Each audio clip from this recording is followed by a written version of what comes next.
Don't be shy. I'm going to ask our panelists to please come up to the stage so you don't leave me up here by myself. You know who you are.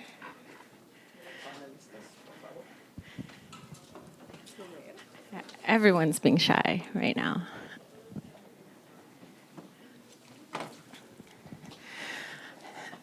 Thank you, William. Thank you, Claudia. We're so grateful for... No? You can say it. Yeah. We're so grateful for this partnership because of the reality of how many Indigenous peoples move through this space and this place, often bringing such important causes and solutions to bring visibility to what's going on across our homelands. When it comes to combating the unsustainable development that comes from all of the exploitation of Mother Earth's resources, Mother Earth's gifts and medicines, and the solutions that many of our peoples are building across our communities. And we wanted to have this conversation and to bring our Indigenous relatives together from across the Americas, because most people know, and maybe if you don't, this year's climate change COP will be held in Brazil. And in many cases is anticipated to have the most and largest delegation of Indigenous peoples in COP history. A large part of this is because of the Minister of Environment in Brazil.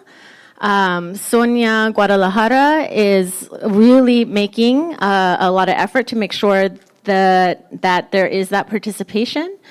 And we know that leading up to COP, that many of our land defenders, our Indigenous rights defenders from across the America carry with them a whole lot of wisdom about how we as humanity can do better to address climate change, can inform more effective and meaningful solutions, and can identify the threats and the players behind them in a more succinct way. And I'm honored that our panel ended up being all Indigenous women. That wasn't the intention, but it does speak a lot to the reality of what we find in our communities.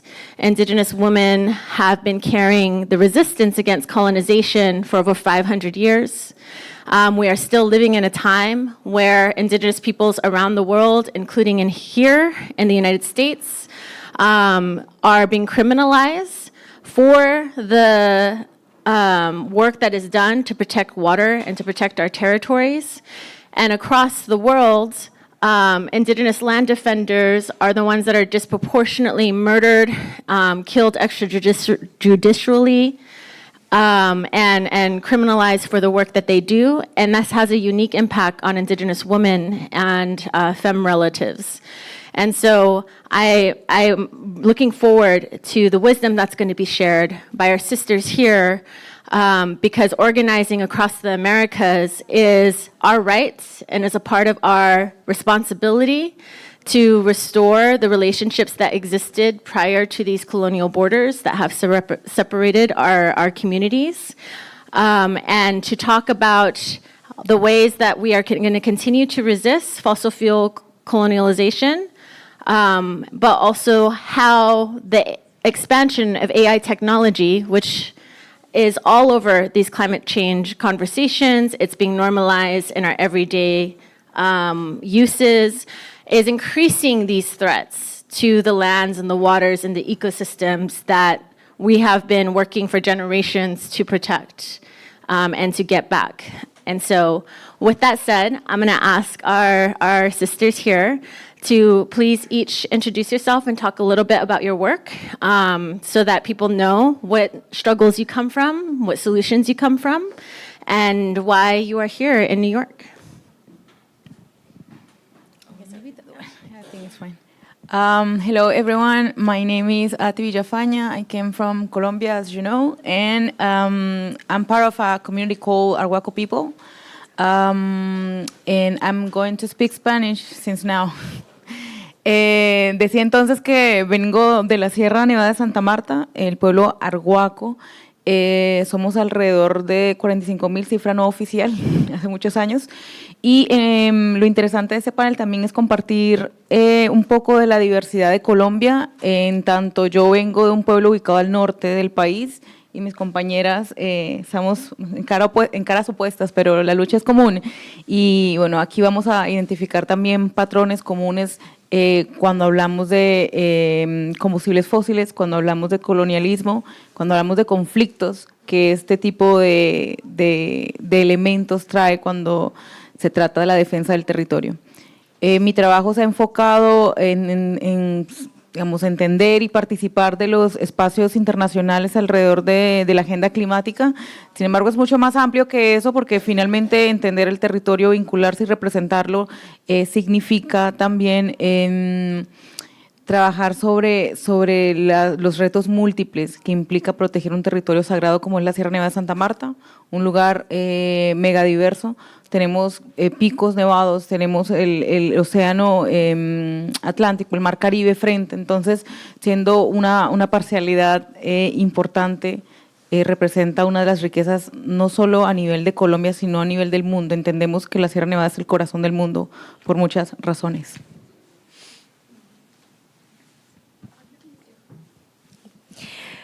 Buenos días a todos y tardes a todos y a todas.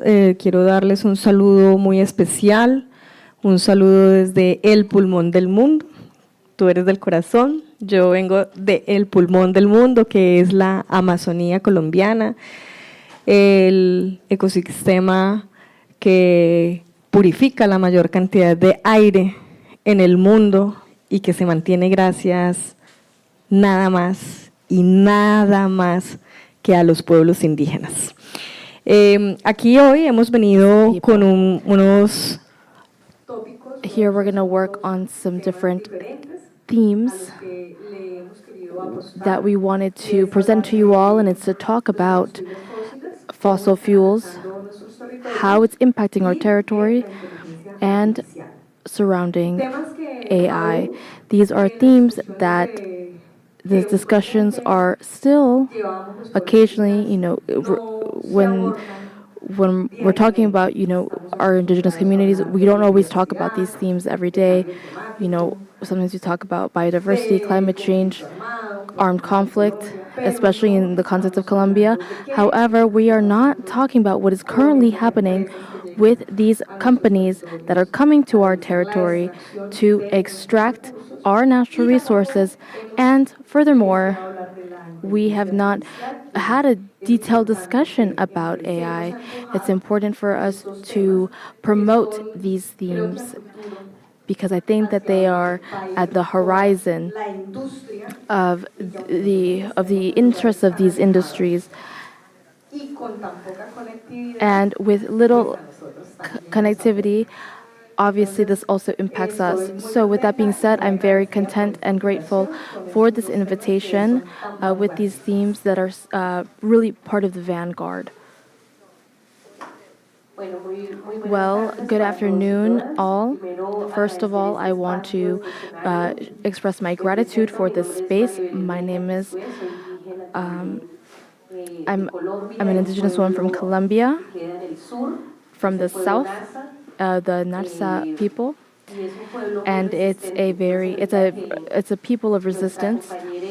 And we have our sister and comrade from the Amazon. Recording in progress. Says that it's the lungs and heart, and so we say that we are at the cradle of the Nasas. So that's a little bit about my people. I come from a very strong people, resistant people, and like many people, we have also had to engage in a long-form struggle because many of the challenges that our territories live and that our other indigenous people experience, especially women, these are global problems. And this is something where we need to continue to listen to many different voices. So we're hoping that we are listened to and that we can listen to one another. in order to enact change. So and foremost, I want to really express my gratitude for this space, express the invitation, this beautiful panel, my other sister who is connected to us virtually. I think it's important to have these spaces in order to continue not only propelling the struggle, but also creating a network of solidarity so it can be felt. What the Amazon is experiencing, we understand that this impacts other territories in other parts of the world in the same situation as a result of fossil fuels, as a result of AI, and what has to be carried out to have AI present. And many of these elements that are used to carry out AI is in our territories. There's many resources in our territories that have been protected by us, indigenous people, and that today there's a economic world system that wants to stop us and wants to continue to destabilize what today sustains all of us, not just indigenous people, but all of humanity. And that is a huge concern, that it cannot just be a weight that is carried by indigenous people in the Amazon, in Latin America, or in the 7 regions, but rather it is a responsibility of all humanity, and we have to speak on what we're doing, what actions are being carried out in order to support and diminish what is impacting it. It seems that today climate change, it really only impacts indigenous people. However, this is not the case. Indigenous people are those who are taking care of the land, that are taking care of the water, the forest, the lagoons, the rivers, but they are also the people who are living in the city that also experience climate change. And to speak about AI is to pay close attention to what is occurring to people in big cities. And one thing I wanted to demonstrate to you all is that with the onset of AI for indigenous people, it really troubles us because it's a tool that we need to utilize and transform in order to additionally be able to take care of our land. And this change is that we are going very slow. Indigenous people, we cannot, we are containing stories of 500, 600 years of life. That's why behind our backs we have our elders, and in front of us we have the future generations, and it's because everything that we have done has been at a slow pace in unity and harmony with nature. So I think that this is what we need to continue to follow, and have more dialogue. Thank you very much, and we are always exciting to work together like my community has taught me to do so. Y ahora queremos escuchar de nuestra hermana que nos está acompañando por Zoom. Si te podrías introducir, por favor. Tal vez también encender su cámara.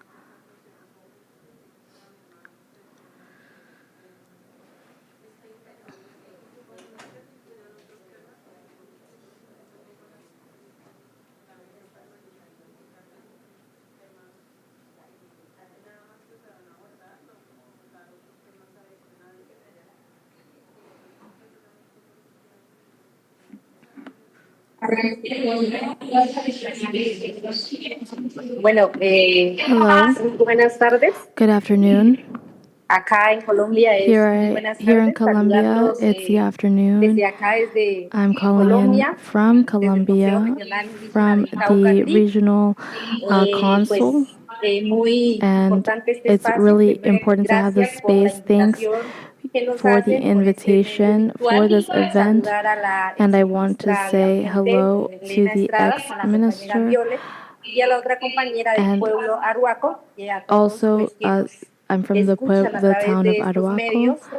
de comunicación. I work Como bien alongside lo public decían, es un communication, tema public communication, bastante and we work importante on el poder various tratar important themes, de un attempting poco, to digamos, de las luchas que hemos hecho como speak pueblos on indígenas the frente al indigenous cuidado de struggles la madre tierra y regarding the frente a todo protection lo of que, Mother Earth digamos, ha llegado también and con las últimas everything that tecnologías. En ese has ejercicio, pues estamos resulted due to atentos y new atentas technological para poder innovation. compartir So we desde el want to be able ejercicio, to share desde las luchas, from desde las our resistencias, pero sobre struggles, todo from desde our el cuidado resistance, que hemos hecho and also de share the nuestra care that madre we have tierra, como collectively también ha engaged in, sufrido las diferentes and afectaciones to por lo also see the mismo different ways que in hemos which causado como seres humanos. Sin we have faced embargo, different es una challenges. lucha constante This is a diaria que constant hacemos struggle como pueblos indígenas that indigenous people desde los sistemas de face in the protection of their conocimiento para seguir ecosystems, protegiendo y para seguir cuidando la vida de and we nuestro want to be able planeta to o en este continue mundo, to como lo dicen preserve los life occidentales, and pero preserve nosotros the para planet. seguirnos ahogando y abrazándonos con nuestra madre tierra. Noelia Campo, desde el Uh, CRIC, Pueblo Nasa. I'm from the people NASA. Thank you very much. Muchas gracias para mis hermanas. Como han visto, hay mucha sabiduría y pasión y corazón entre estas mujeres increíbles, y creo que es muy frustrante cuando estamos en espacios como esto, en el sentido que hay muchas barreras cuando se relaciona a traer esta información a las negociaciones del cambio climático, y también hay una falta de financiamiento de personas indígenas. Ellos reciben menos de 0.1% de recursos financieros para las soluciones del cambio climático, para la energía renovable, y también hay otros tipos de proyectos que han implementado del desarrollo, de tener la protección de los sistemas de comida, la soberanía alimentaria, establecer negocios sostenibles, cuales son enraizados, son caminos de vida que renuevan vida a la tierra y también a nuestros ecosistemas, y esos son cosas críticamente importantes para poder tener una resistencia al cambio climático, porque en muchas de nuestras comunidades los ecosistemas no están preparados y estamos sonando la alarma que nuestras metas del cambio climático no son suficientemente ambiciosas, que nosotros deberíamos de tomar acciones ya en la mudanza de solo 1 grado, y ahora sabemos con las relaciones con nuestras tierras que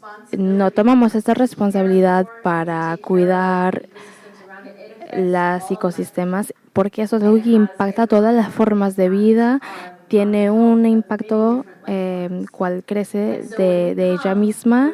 Entonces, cuando llevamos esa perspectiva de negociaciones del cambio climático, es muy distinto que solo llevando a cabo lo básico. Se trata de soluciones soluciones del cambio climático sobre el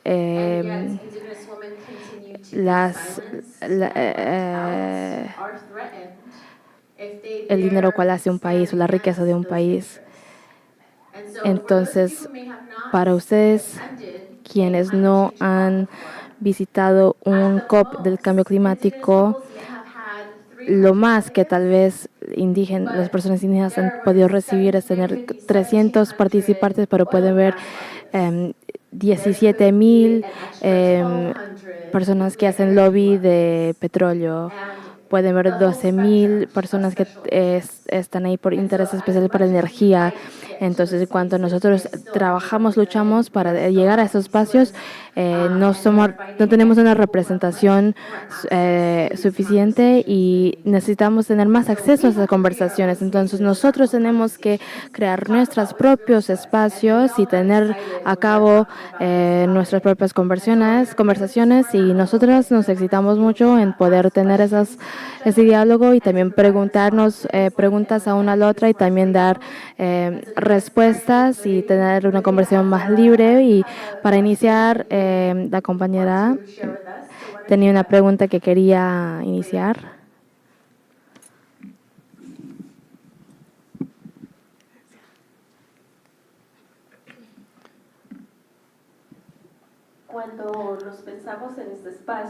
When we were thinking about this space,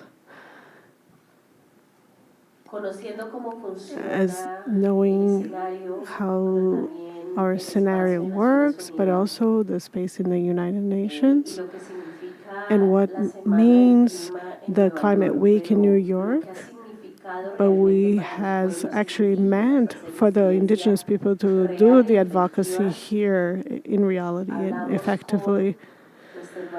We talked to Janine and our sister Claudia, and all the sisters who are here today, and who is connected also on Zoom. And we also talked about how it was important to recognize the needs, and we have to rethink our spaces as indigenous peoples, because there are many spaces that you just make decisions, and they are close to the indigenous peoples.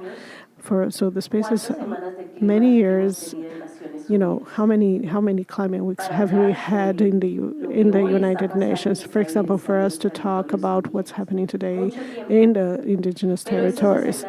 So this is the scenarios that have allowed us to have that kind of exercise, to not only for the women and the peoples, but also from different territories to have voices.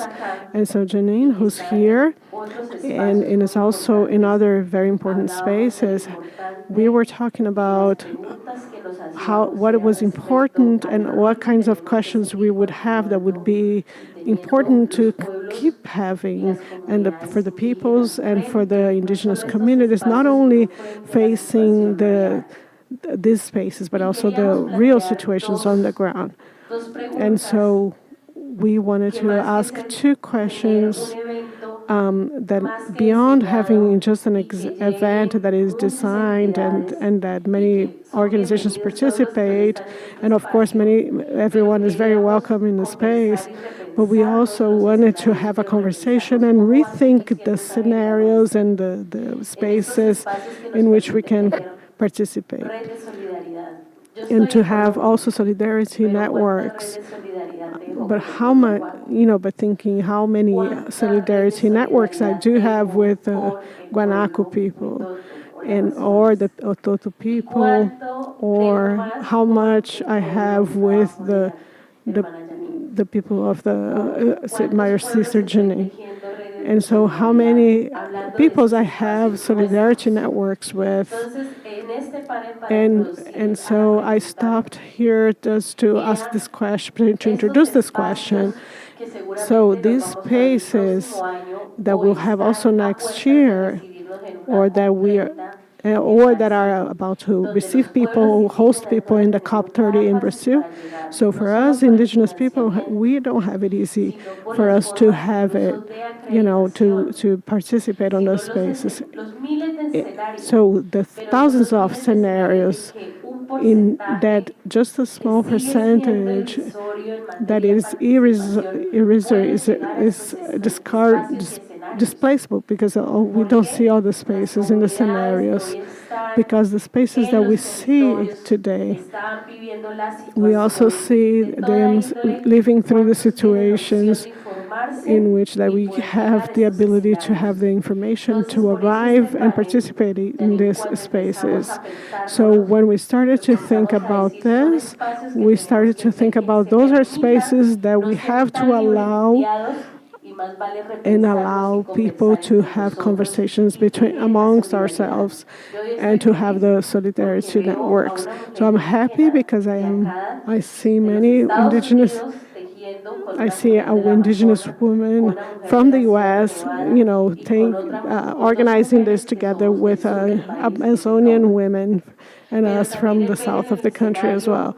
So there are women from Brazil and from other territories that for sure they have even worse situations in terms of what they're living on the ground, in terms of the climate change scenarios. So when we thought about this, Janine, we also thought about how we would have a conversation so that we could come closer together from the places that we're living through. And so that if we have more spaces that we can deepen our conversations, then we'll have spaces here, for example, so what's being celebrated here in the Climate Week this week, to bring them closer together. And as the presidents of the world are getting together, we also, the indigenous peoples of the world, have their own agenda and a unified one. So I want to hear from our other sisters, because we don't start the uniting ourselves and have our own agenda in priority, and we don't bring our own agenda, we'll always be behind of the ones that never want to hear us, or some of the allies, because yes, there are allies in some governments, but those governments don't have our realities. So every time we see those spaces that are united, then myself, like the indigenous woman from Colombia, I can feel the feelings of my brothers and sisters in Ecuador and in Brazil of what they're going through nowadays. All of these brothers and sisters, all of what they're going through. And so I can see and I can say that we have to listen to, as we say in Colombia, so I'm very proud of being here, to be part of the space and bring with my spirits that come here and bring me. Sometimes they both put me in the wrong place or the right place, but I feel that I'm very satisfied that every time we have to keep going in our own agenda, working on our agenda. And so another question is to ask the women that are participating here, what will be our agenda? What will be what that will follow? Facing all of this situation that we're going through, because, sometimes we think that we're just very few talking about something, but we're not very few. This is what they made us think. This is what they try to divide us. This is how, so they say, Brazilian people would go here, and the Colombia would be this other way. And so I would like to hear everyone, and this is the question that I have for my sisters, including you, Janine. Where are we going? Where are we walking towards? Thank you. So an easy question. So a quick question is, es una pregunta fácil. Yo quería escuchar de mis amigas, de mis hermanas aquí. Entonces, por favor, pueden decir si quieren hablar también. Pero que Maribel ya solo habló ahora, es que las batallas que nosotros tenemos, las luchas que tenemos en la comunidad, son una desconexión de otros y una conexión de otros, que tenemos que luchar en isolamiento, han tenido muchas luchas y siempre estamos como combatiendo las mismas personas, las mismas cosas, las mismas batallas. Y hay tácticas que fueron bien sucedidas y otras que son otras estrategias que tenemos que mejorar, a veces estamos trabajando en una comunidad que está con peligro de tener toda la agua perdida, y sus operaciones en otras comunidades que también están haciendo lo mismo en ellos, que tienen estrategias también similares a otras comunidades indígenas. Entonces podremos trabajar juntos para resistir, para proteger nuestras comunidades y nuestros pueblos. Entonces, este es solamente con los combustibles fósiles, por ejemplo, con todos los comprometimientos para intentar salir de de parar de utilizarlos. Pero el último año, por ejemplo, con el uso de la inteligencia artificial, ustedes ven que la demanda de energía. Hay mucho que es necesario para mantener la estructura, infraestructura que está trayendo de nuevo una necesidad de tener gas y otros combustibles fósiles que van a afectar a nuestra gente de todas maneras. Y no es el uso del combustible, pero de la tecnología, porque la tecnología está siendo utilizada para perceber, para criminalizar a la gente indígena, y ahora están haciendo eso más y más. Entonces, por eso podemos crear espacios para decir qué espacios son esos, qué tipo de trabajo son esos, y qué confianza que tenemos que tener, y pensar que esa será una cosa más importante para saber cómo vamos a seguir trabajando juntos para combatir a la colonización que afecta a toda la gente. Y siempre vamos a estar más lejos de nuestros objetivos sobre el clima. Entonces me gustaría escuchar también a mis hermanas aquí, si tienen preguntas. So we have very little time here, but I was thinking about all the interventions. But I want to tell some stories. So a little bit of how colonialism works and settles itself is that they need a lot. They need very little to do a lot of damage and a lot to recuperate. And so, in terms of the East, for example, there is a territory that I come from that is sort of a triangle. In that zone, one of the mines that have been the largest mines of Latin America has been settled there. And it's been just a very few years that this has settled. And who is going to develop this, and all the development that has been part of that. If you think about what has been part of that process, and what how have we learned from that process. And so if you think about the work that I have done, so something that could change the story of the indigenous peoples in South America. For example, you would think, so before the Constitution of 1991, there were several conditions of how you would be including, how you would be owners of your own autonomy, how you'd be autonomous. So this is the kind of characteristics of the Constitution that is thinking about how they're thinking about the indigenous peoples, and how they would do it, how they would generate a kind of relationship that is related to racism.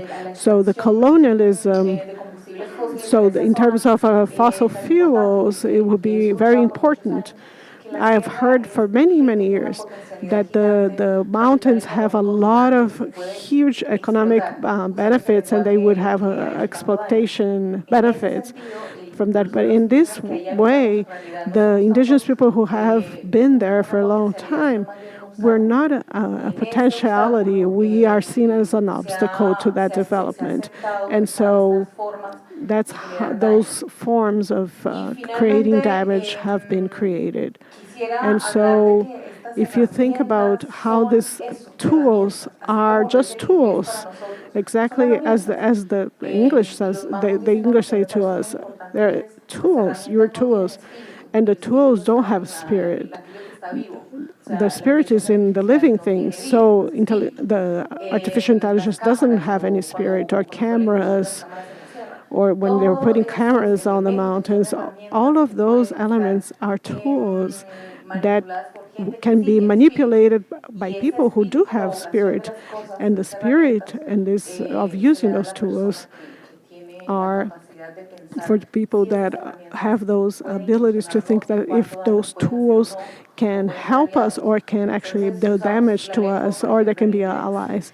And so we use the language in English, for example, to say, to translate, to think about all the positive or impacts and all of the connections and the alliances. And you think about the important tools that you do use. And so you think about the positions, they can create a huge potentialities in the territories and even protect our territories. But it is important to understand that colonialism in reality, it is a practice of forms and tools without spirit, can actually also be manipulated negatively by people who have bad intentions. And so this is the first appreciation I would have for the questions. And the other question that comes to me is to think about how can we as women, how can we think about, so there's a lot to be done by women. We created a lot of other struggles in the past, and I follow representing them as well. So how can we potentialize in our alliances to counteract those damages that have been done?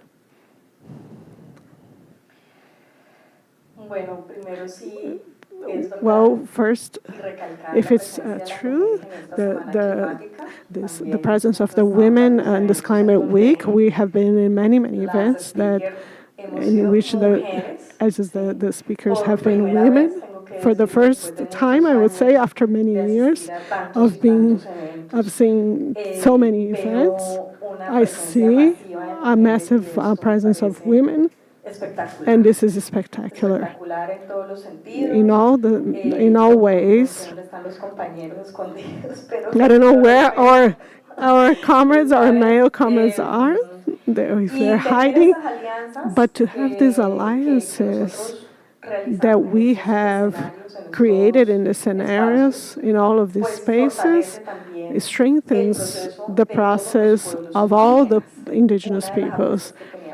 And so, for example, if you think about this panel, the idea we had for this is to strengthen these relationships between the North and South. And so that's why also we have our comrades from North America, and also that we also shared in different scenarios, in different spaces. So we also have to strengthen the North and South relationships in Latin America as well, because we have been very dispersed in the relationship within the South America, Latin America, Central America, and North America with the United States and Canada, thinking about all the spaces we exist in, and that we have a lot to learn from. And I think in the meeting, getting together will strengthen us, because there's no one better to strengthen ourselves than ourselves, within ourselves. We don't have to look for that force or that strength outside. We don't have to look for it externally. Our strength is inside, and inside is actually Abjajala, which is the name that we gave to the continent before the colonizers. And here that we have the flags of different colors. If you don't know them, those are the flags that existed before the colonizers arrived in the continent. Ajajala, which means in the Kuna language, which is the indigenous from Panama, which is the land in full maturity, in its full maturity. And so when they came, before they stole from us, the land in full maturity. And so this is how we saw, like before we had the colors, we had the fabrics, we had all kinds. So the people already traded among themselves, and so we had all kinds of different ways of trading. That was called the Red Way. The Red Way were the routes of trade and of communication that we had from north to south and south to north, and we have to bring them back. It's been many years. When I started in this indigenous movement, we would talk about this. Where is the red way? But nobody really worried about that, and many people don't know about it. What is the red way? And so this conversation we have to recuperate them, bring them back. We have many things, many tasks that we have to do, many problems that we have to face, like the fossil fuels in the Amazon. I have been working with many people from the organization so that the Amazon in its totality, the 9 countries that make it, be protected so that it is outside of the negotiations of the fossil fuels. And I believe in that, and I am totally convinced that this is something that we have to work and we have to have as a way to face it from the indigenous standpoint. Because at this moment in the Amazon, there have been a great advances in extraction, in contact with the peoples that were isolated in armed conflict. They're killing us. They are killing us. I will say to you that only in Colombia,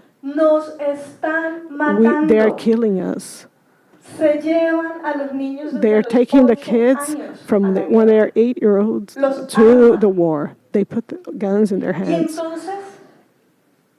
And then I understand there are many conflicts in the world, but no one is talking about the conflict and the massacre that are doing with the indigenous people that are selective because they take the sons of the chiefs and of the wise leaders, the shamans, and they're taking to the prostitution and to the war. And we have people that have 300 people, 300 inhabitants, 150. If you take one of the warriors, then they don't have 10 years to live. In 10 years, the number of people of the indigenous peoples in the Amazon can get to half of what the peoples that we have now. That's a reality. I haven't heard anyone in this week of Climate Week saying or speaking of the genocide of the indigenous people in the Amazon, for example. And why? Because we have mining, we have the fossil fuels, because there's a fight for the territories, for the carbon credits, and they're talking about the plastic, and talking about water. Everything is a market, the intangible market, where they're gonna put the artificial intelligence as a very important role for those aspects. So we talk about the genocide. We talk about the genocide in Gaza, and who talks about the us? Who talks about the indigenous? Gaza is in the other side of the world. So what's president is talking about? What kind of president is talking about the peoples of the Amazon? So I haven't heard of that. I haven't heard my sisters and brothers, and it's urgent that we get together to take action, because displacement and killing. I have proof. I have videos. Because the groups that are the armed groups are not hiding. They post everything as public information so that they can put fear on us, so that we don't talk. But at the same time, in the strategies, they not only the armed groups used them, it's also people who come to these places. They use the fear tactics. They make us be afraid so that we don't talk, so that we don't denounce them, so we stay quiet. And the silence make us be accomplices. The Amazonian groups also have to organize and the support of the indigenous people so that we can advance, because in the middle of this can be the business of fossil fuels, mining, and etc. And so I believe that this is my reflection and my invitation.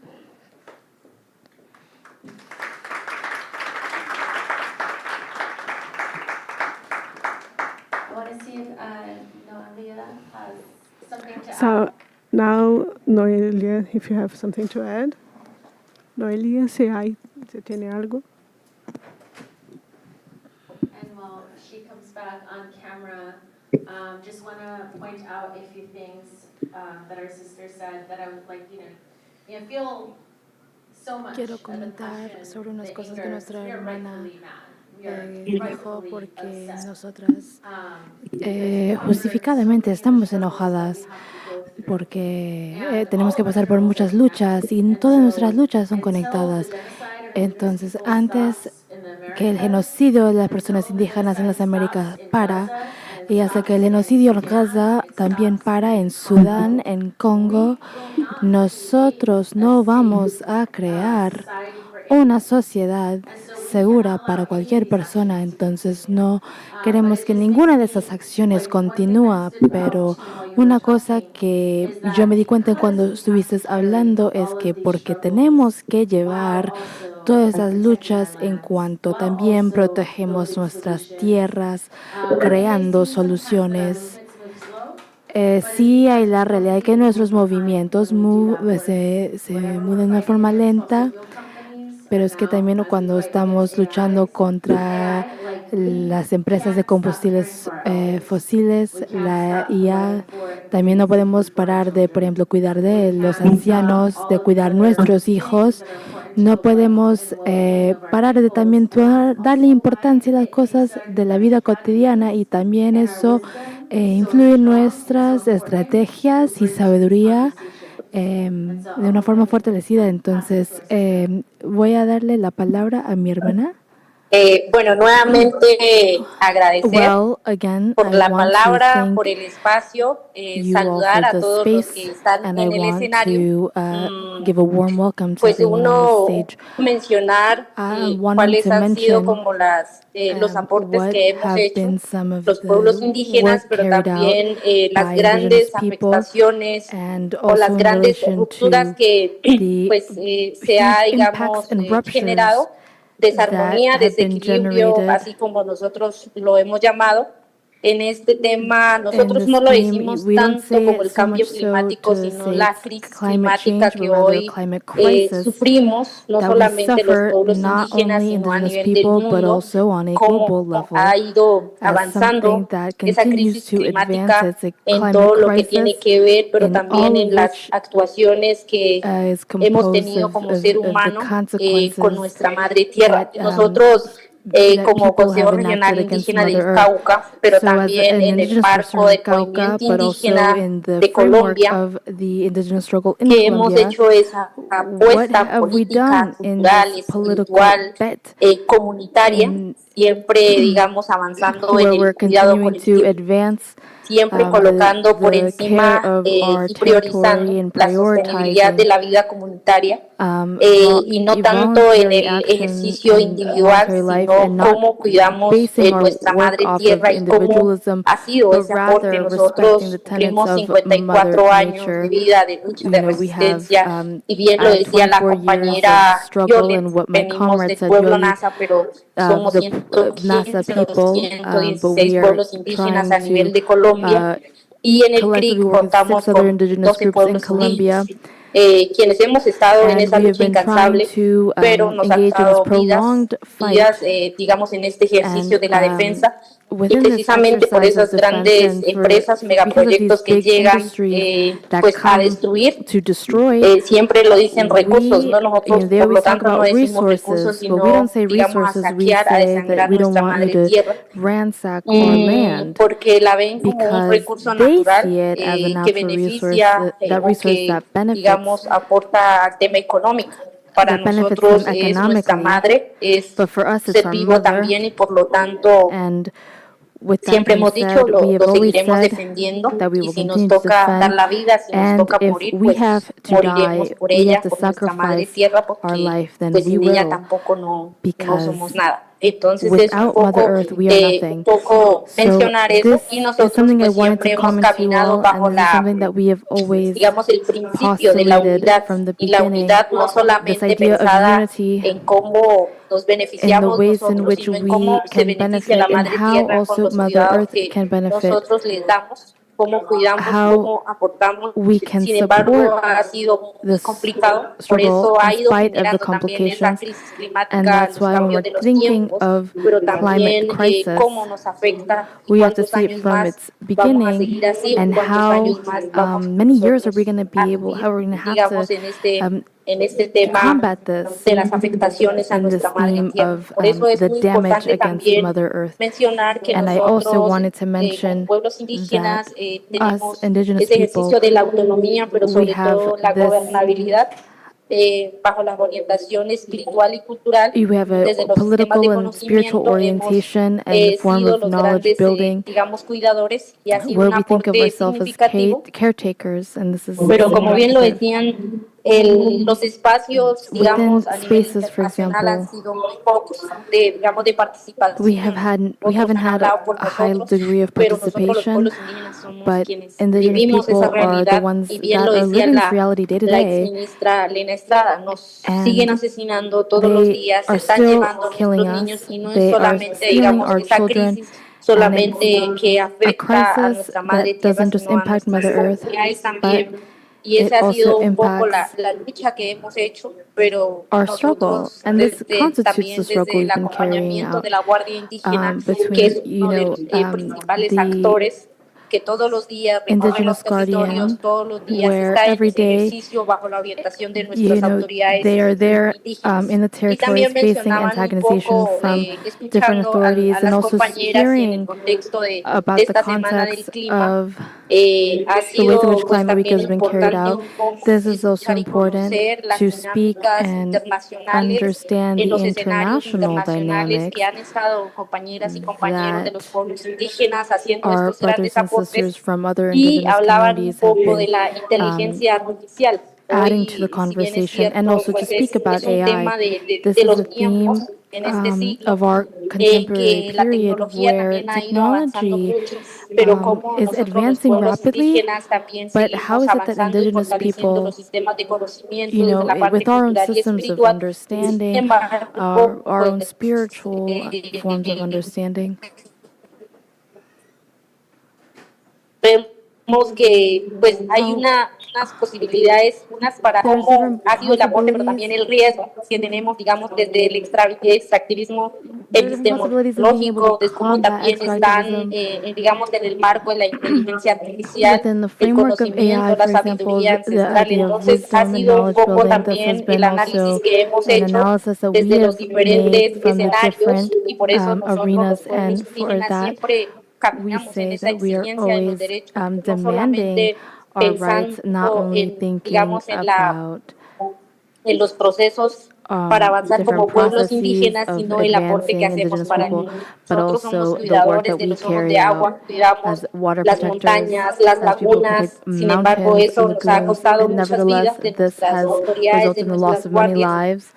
teniendo en cuenta, And pues, it's los important to últimos note acontecimientos that también han we asesinado muchas guardias have indígenas had y muchas many autoridades Indigenous land por el mismo protectors ejercicio de la assassinated defensa de for nuestra madre the tierra. practice Y ha of sido pues protecting un poco Mother Earth, complejo esa and this situación. has been a Sin very embargo, el complicated ejercicio process. desde los However, principios de la from unidad the del base of our territorio, de la principles autonomía of y de la autonomy, of our gobernanza, pues territory, hemos and ido of governance, caminando, we digamos, continue to march en todo este ejercicio. in this Y por eso in es this muy process, importante and that's why it's también, very important for yo us. sé que hay I compañeros y know that compañeras que nos there are many representan en el nivel comrades that internacional pero are here también in the international level, permitir but also nosotros permitting tener esa voz en for estos us escenarios, to al menos have por el tema space in virtual, these kinds of ha panels. sido pues It's importante. been really Nosotros siempre important, hablamos de and no mercantilizar we el talk territorio, about not porque el territorio es mercantilizing sagrado para territory because nosotros, es el this espacio de vida, creates es nuestra damage to madre, us y and siempre it pues damages the vivimos land. And obligados, so digamos, a we ese ejercicio, porque el día que no say tengamos that it's agua para beber, obligatory el to día que no engage in tengamos this el oxígeno para exercise respirar, el día que no because tengamos en dónde sembrar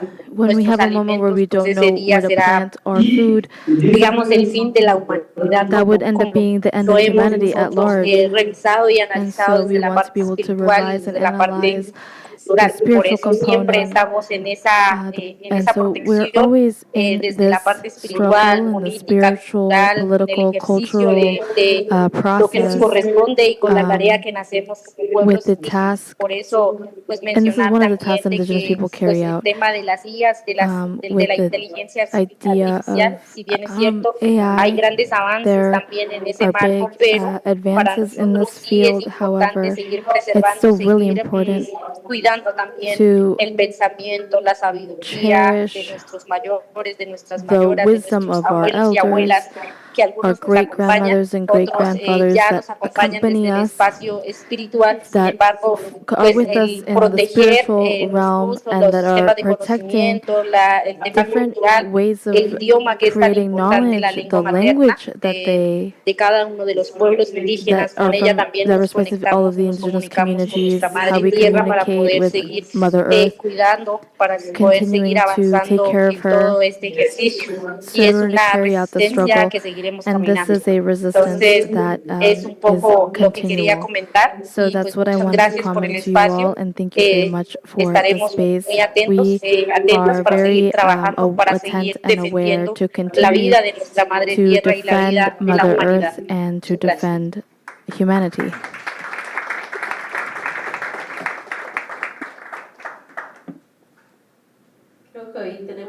I think that there we have to recognize the role of AI and technology, and part of that is being able to connect the voice of an indigenous woman on our territory in Colombia, and today, they also have this in a place like New York during Climate Week, and to not, be something that was already pre-recorded, but rather it's directly spoken to us. And I think that's something so important, and it's so crucial for us to be able to continue weaving together. And so to conclude, we wanted to know a bit, what do we dream for next year? What do we think? Today, in this hall, there's maybe 50 to 100, or only 3, but we will always, like our grandparents say, those who will be present will be there. And so that's, I think, something that speaks to everyone here that is sharing this dialogue with us all, because what are we thinking for the next year within Climate Week in a different context than that of what we're used to additionally be able to strengthen from our vision not only what is AI, and I think that next year, at least myself, I will leave today with a heart full of hope that we will continue to creating spaces meant for us, and to that I refer to the agenda, and I am in full agreement of what our Indigenous minister, she continues being the minister and she will continue to be the minister, because we have to continue to talk about this agenda. And to talk about this agenda means to talk about the genocide that is being carried out in our territory. So we need to keep this conversation. It doesn't matter what space, what place, what time, if it's in our governments, in the UN, but we need to keep talking about it. So for next year, the question is, and to conclude, is what do we dream, and what do we dream about the spaces where we can elevate our voice? And we have to think too, how is this artificial intelligence, how does this impact indigenous communities, and how can this be a useful tool for us indigenous people. Beyond this, the theme of fossil fuels is a decision for humanity, not for, it's something that we need to be able to protect our species, because there's the indigenous global movement. We have to think how it will continue to protect land, air, water, nature. This is a responsibility of all of us, from the littlest one to the oldest elder, from the indigenous person, peasant, farmer, black person, to the business owner, to the homeless person, everybody in humanity. So, in the next couple of weeks, I hope that we can continue to have panels like this and taking advantage of this artificial intelligence, but also our knowledge building that indigenous people carry out towards humanity, to reaffirm that we're going to stay here, and it's only our people, that if we do not unite as humanity, then even if it's just three, if it's just three of us, we will continue to be indigenous people that are surviving. We have survived many different forms of colonization within 500 years, so I don't think that AI is something that's going to completely destroy us. Let's see what we will have happen in the next year.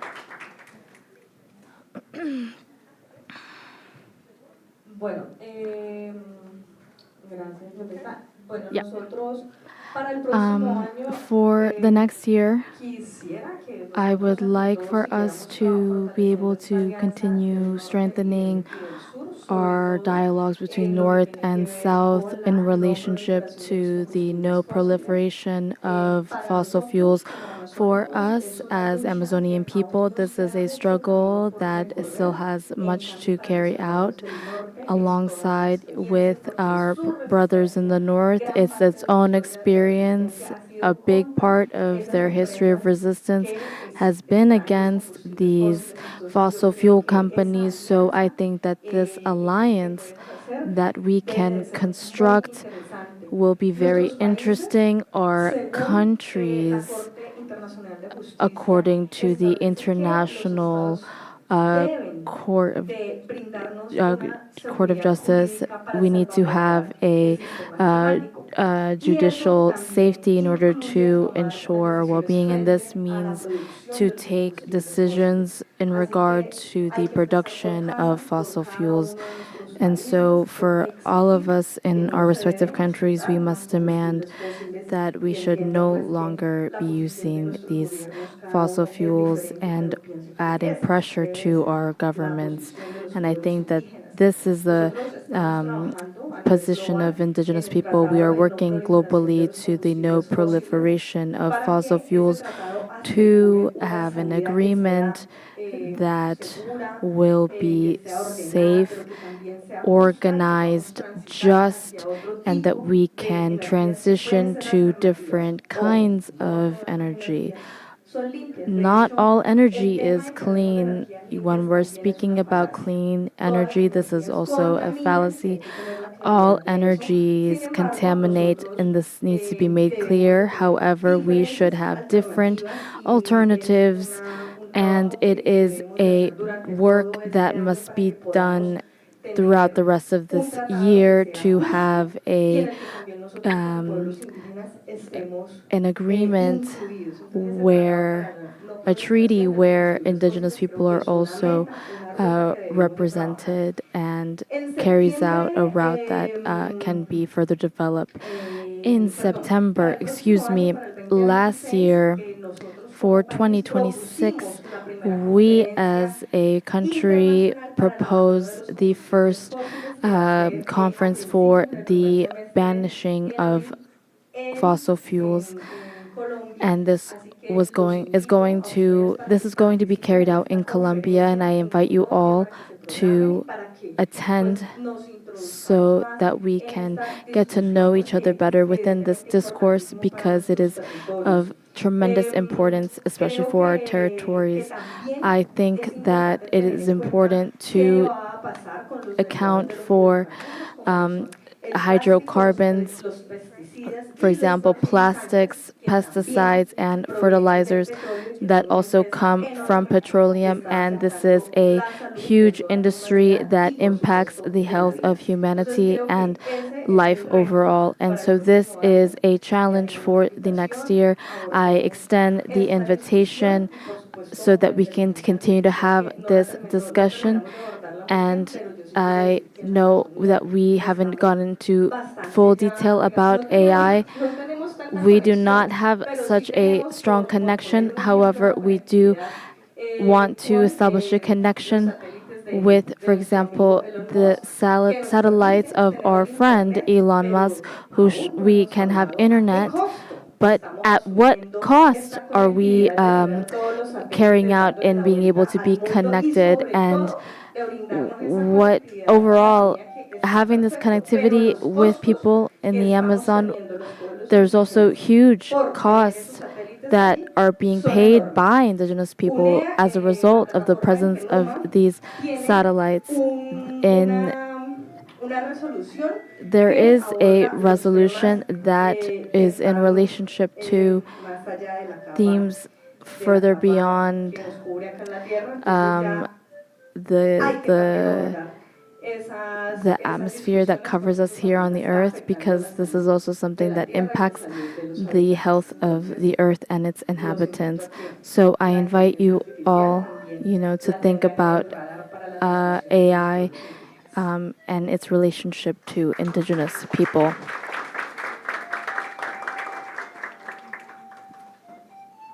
I just want to say thank you, Duni. Solo quería decir gracias. A profound thanks for the space for learning and speaking.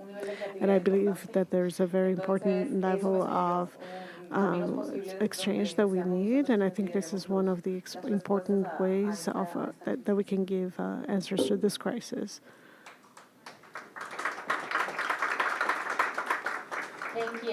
Gracias. Y yo también gustaría decir un poquito mi sueño aquí para el próximo año es que podemos compartir el conocimiento con suceso y cómo puedes extraer el conocimiento de inteligencia artificial en todo ese territorio, porque no hay ningún país en toda parte que no tenga la inteligencia artificial. Es como una nueva arma de todo el planeta de usar. Como están utilizando todo eso para desregular las leyes de medio ambiente, de todas las cosas que son para seguridad nacional y todo. Pero para nosotros, como somos indígenas, sabemos que siempre que está yendo contra un proyecto que es clasificado, que es para seguridad nacional, sabemos que todo lo que hace toda la gente que habla contra eso, nosotros somos considerados terroristas o radicales, y toda la violencia es traída contra nosotros. Entonces vemos que tenemos resistencia y que somos resilientes y protegiendo las aguas. Por ejemplo, necesitamos aprender con estas herramientas que están utilizando contra nosotros para usar contra ellos, y para que unir a todos nosotros, todos los parientes, toda la gente, para que podamos trabajar juntos. Tenemos que ser bien expertos para cómo podemos utilizar esa herramienta para que no sea normalizada en nuestras vidas, para que toda vez que nosotros utilizamos, toda vez que estamos utilizando la energía, ecosistemas. Entonces, para el próximo año, para trabajar juntos y para luchar juntos, para para tener los recursos que necesitamos para trabajar con un camino mucho mejor que es inteligencia artificial, para restablecer los ecosistemas que puede dar casa y comida y agua para la gente, y dar más propiedad para nuestras gente, nuestros pueblos, para que tenemos agua limpia y todo para que tenemos para vivir una buena vida. Entonces, para eso ese es el poder que las mujeres indígenas traen, porque esta es la llamada a la acción, porque filantropía y cómo el dinero está saliendo, ellos están sacando el dinero de la resistencia indígena y de las soluciones indígenas. Entonces nosotros tenemos que encontrar maneras de apoyar a unos a los otros y trabajar juntos en nuestras luchas, porque nosotros estamos todos con los desafíos de nueva ola de colonización, de una manera que son todas, que estamos todos juntos. Y como que pensamos, la gente está hablando, nos debemos dar derechos humanos a la inteligencia artificial. Nosotros no tenemos nuestros derechos humanos que son respetados. Entonces, por eso, esta es la conversa que están hablando sobre derechos humanos, porque quieren dar una persona a las corporaciones contra las cuales estamos luchando. Entonces, no podemos dejar continuar, debemos continuar, debemos estar juntos y especialmente las mujeres indígenas, porque estamos aquí para luchar contra todo lo que es sagrado y de todo lo que dependemos, para que nosotros y nuestros hijos puedan tener un futuro que merecen. Muchas gracias. Entonces, quería decir gracias a todos los que estamos cerrando la primera parte del segmento. Vamos para el segundo programa, que será de las 5 a las 8, con Stand Earth. Entonces, muchas gracias para NDN Collective, para María Elena, para Vivian, para Janine, por ser nuestras heroínas. Tengo mucho orgullo de llamarlas hermanas. Espero que usted tenga muchos buenos mensajes de ellas, porque la lucha que tenemos no es solo para indígenas, pero era para todas las plantas y todos los humanos y para toda la gente que vive en el planeta. Entonces, muchas gracias. Hay un poco de comida, de aperitivos y la bebida, un poquito de un intervalo para que vamos a cambiar aquí un poco el palco. Tenemos traducción en portugués, español e inglés. Entonces, si usted necesita, puede venir. Gracias. Thank you. Muchas gracias. Thank you. También quiero decir gracias a Taji de People's Forum. Estamos mucho orgullo de estar aquí. Gracias, Taji. Vamos a volver en pocos momentos.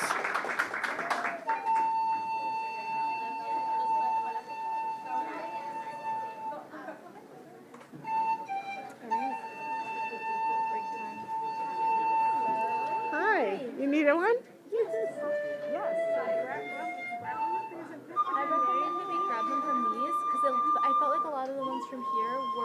Giving problems for people, like they didn't have battery or they Oh, I tried.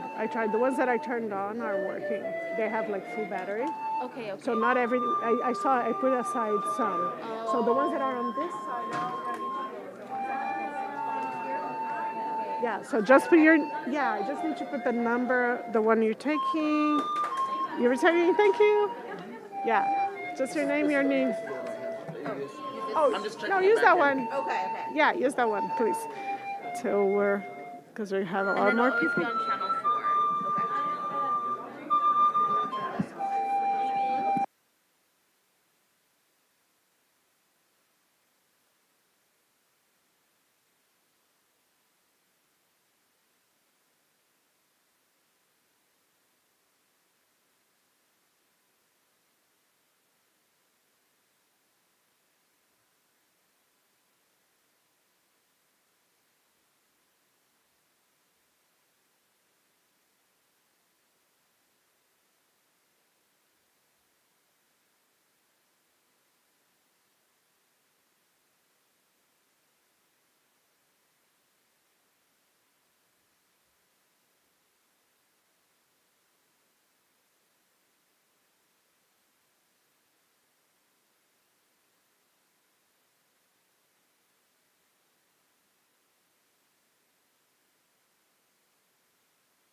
The panelists are going to be speaking in Spanish and Portuguese. Those who do not speak Spanish or Portuguese and speak English, please could you take your devices for the interpretation. English speakers, please take your devices for interpretation. Para la interpretación, entonces pueden buscar aquí los equipamientos. Is it? That one? Yeah. Please put the name, the Hi. number that you're getting.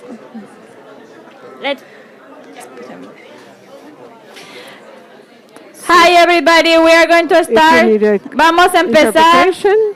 So we're Por gonna favor, start. todos pasar aquí. Please, everybody can come. So if you please have a seat, please come and get your equipment.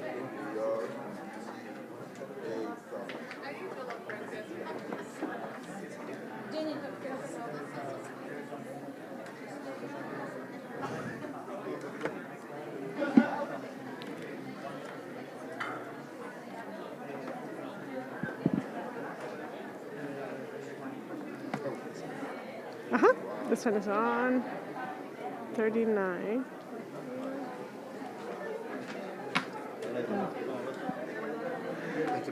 Oi, tudo bem? Natália, tudo bom?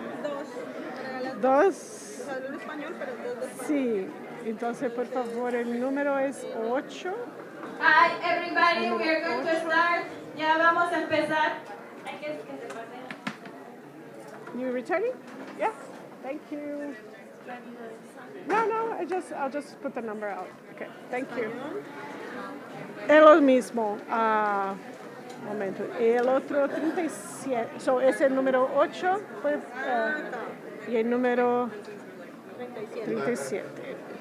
Gracias. Okay.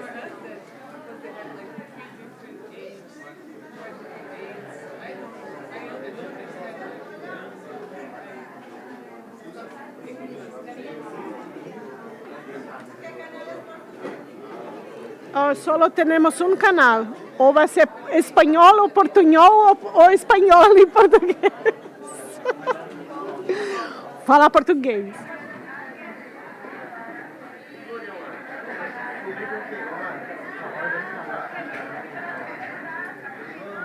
Eu acho que as pessoas acham que tem Cláudia se ela prefere. línguas. Então. E a gente só tem um receiver.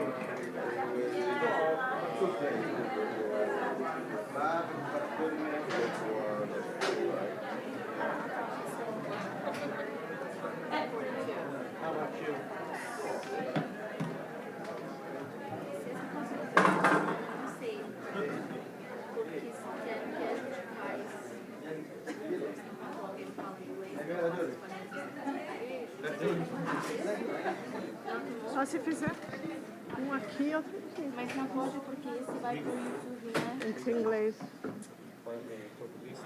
Deixa eu perguntar se tem outro receiver. Mas aí você pode fazer em inglês aqui.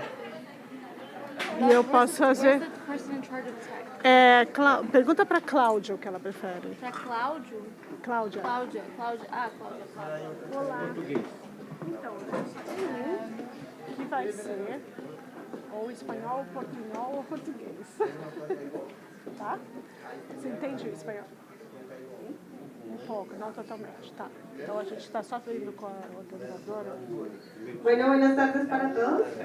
Tenemos ¿Para él también? todavía espacio para que se vayan acercando. aquí, Vamos cuando a dar se pegó para mí, inicio a este evento que se llama Yo defiendo la Amazonía viva, propuestas de los pueblos So the indígenas event rumbo a la is called I Defend Live Nuevamente, buenas Amazon. tardes para todos. Mi nombre So es good Guillermo. afternoon. My name is Soy una Grauma. I'm persona indigenous de la from Amazonía colombiana. from the Parte de la Colombian Organización Amazon. Nacional de Pueblos Indígenas from the de la organization Amazonía of colombiana, OPIAC, y voy a COPIA. estarlos acompañando el día de hoy en la moderación. And I'm going to be the moderator for you today.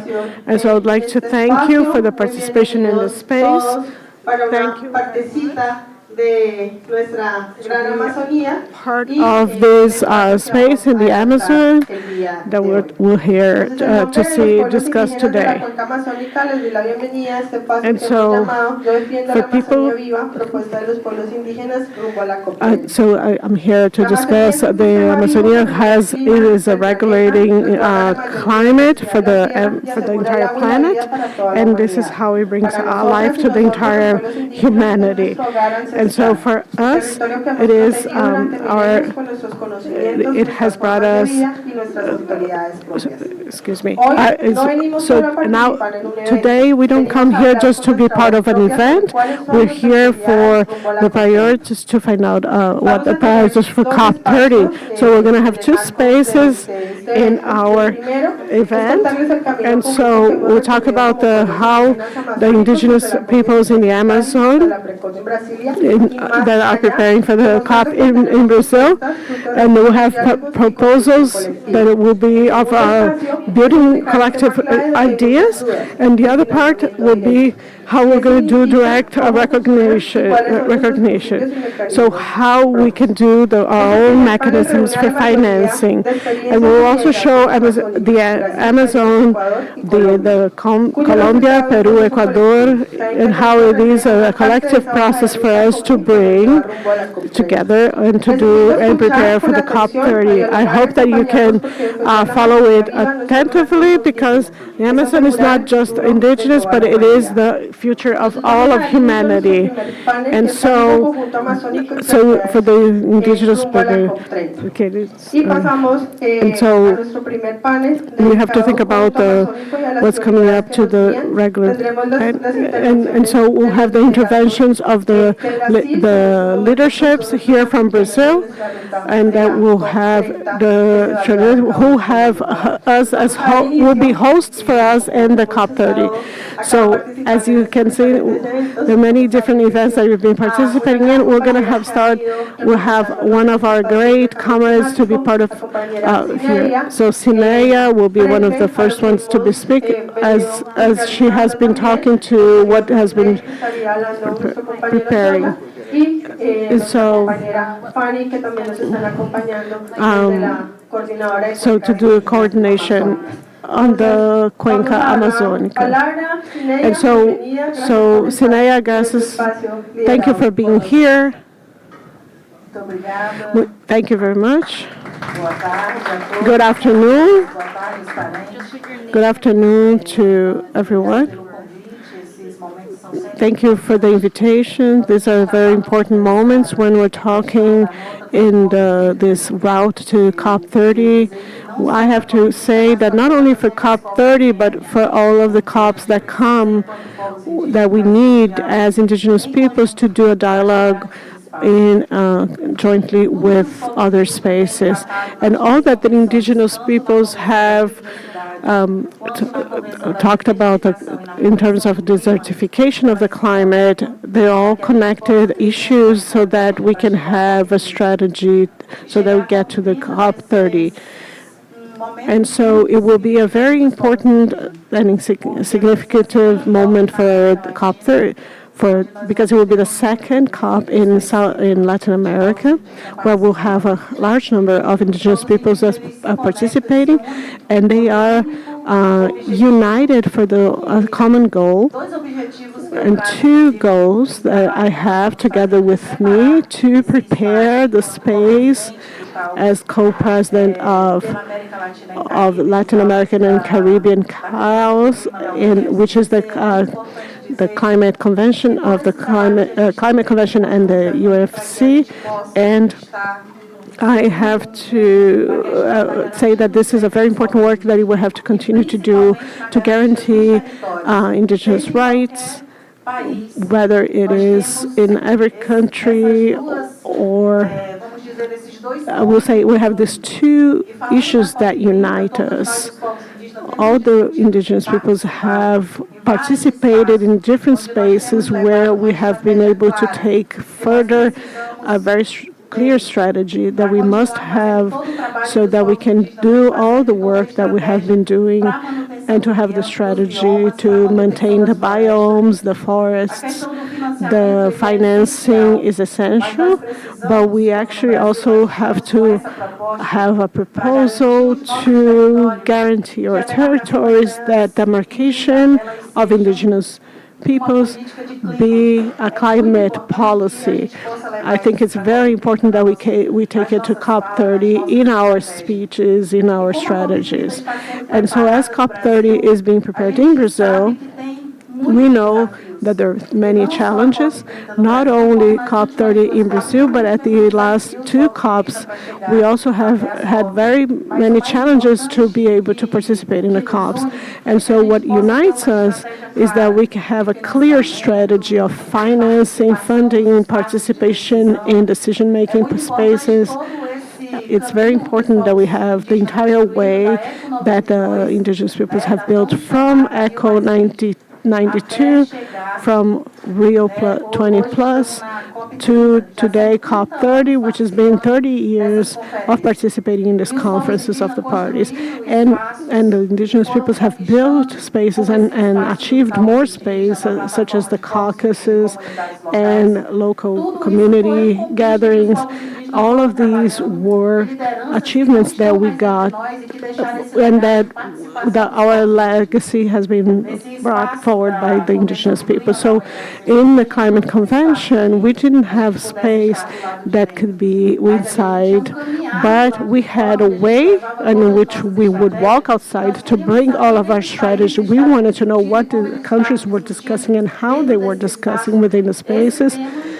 These things about indigenous peoples, about indigenous lands, the rights of indigenous peoples, and for us it's very important that we are inside the space, occupying the spaces, the decision-making spaces. So we have more spaces that we have today, such as Koyabi, and all of the indigenous peoples globally are trying to get to COP with their own strategies. So we have funding. It is important to know how they will get to our organizations. How we'll have these resources? How did we get? There are many promises since the Glasgow COP that the many organizations have been preparing to receive the resources, to have direct financing, to be ready, but to be ready to have the resources. So that's why it's important that people have built their own mechanisms, the management, territorial management strategies, how the funds will come and how we'll be receiving them, how the adaptation plan, and how the conference is very important that we know how we can build. So it's an important moment for us to reflect on how the public policies will be turned over, geared towards what we need. And so Brazil has announced the TFF, which is another fund that is promised to the forests, and that we also need to know how they will be implemented directly to the indigenous peoples.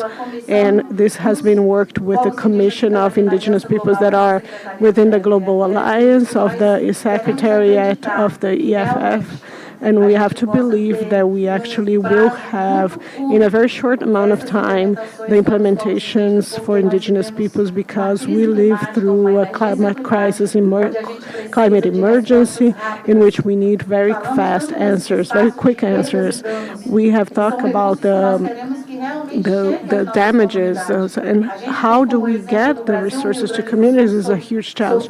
We have in Brazil the Rio Grande do Sul state that was directly affected by the floods and the climate crisis, but we also have the Amazon with the floods and the droughts. And there are many communities that 3 years ago haven't yet recovered from the drought that killed all the crops.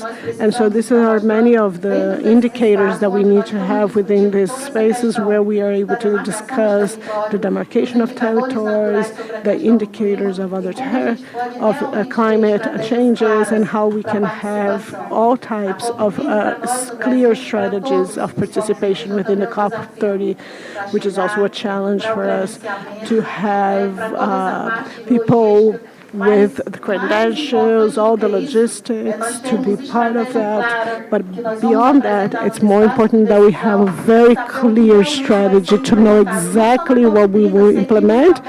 Not only COP30, thinking about the next COP, but each country has to have as results to bring to our territories at the base concrete results. What happened in COP30? What exactly did we discuss in those spaces, and how did we bring our demands? And so in terms of the caucus president and the special envoy to the COP30, we have huge need to take these efforts and this message to the base, to bring to the base what we can actually do and occupy. And so it is a very important aspect on how we were able this week to bring some of the spaces inside the UN, our voices. We're talking about this impact and how we think about how the indigenous peoples are adapting to also speak in other spaces. And we have to occupy and talk from our own voices, not let others speak for us, not let other people occupy those spaces. And so it's very important for us to be here in this meeting and to bring this reflection in how we are working towards COP30 in Brazil. And we haven't, and we not let that be an opportunity, especially the people who are in the Amazon basin. It is very important that we bring our voice. I think this is all I wanted to say. You can ask any questions later.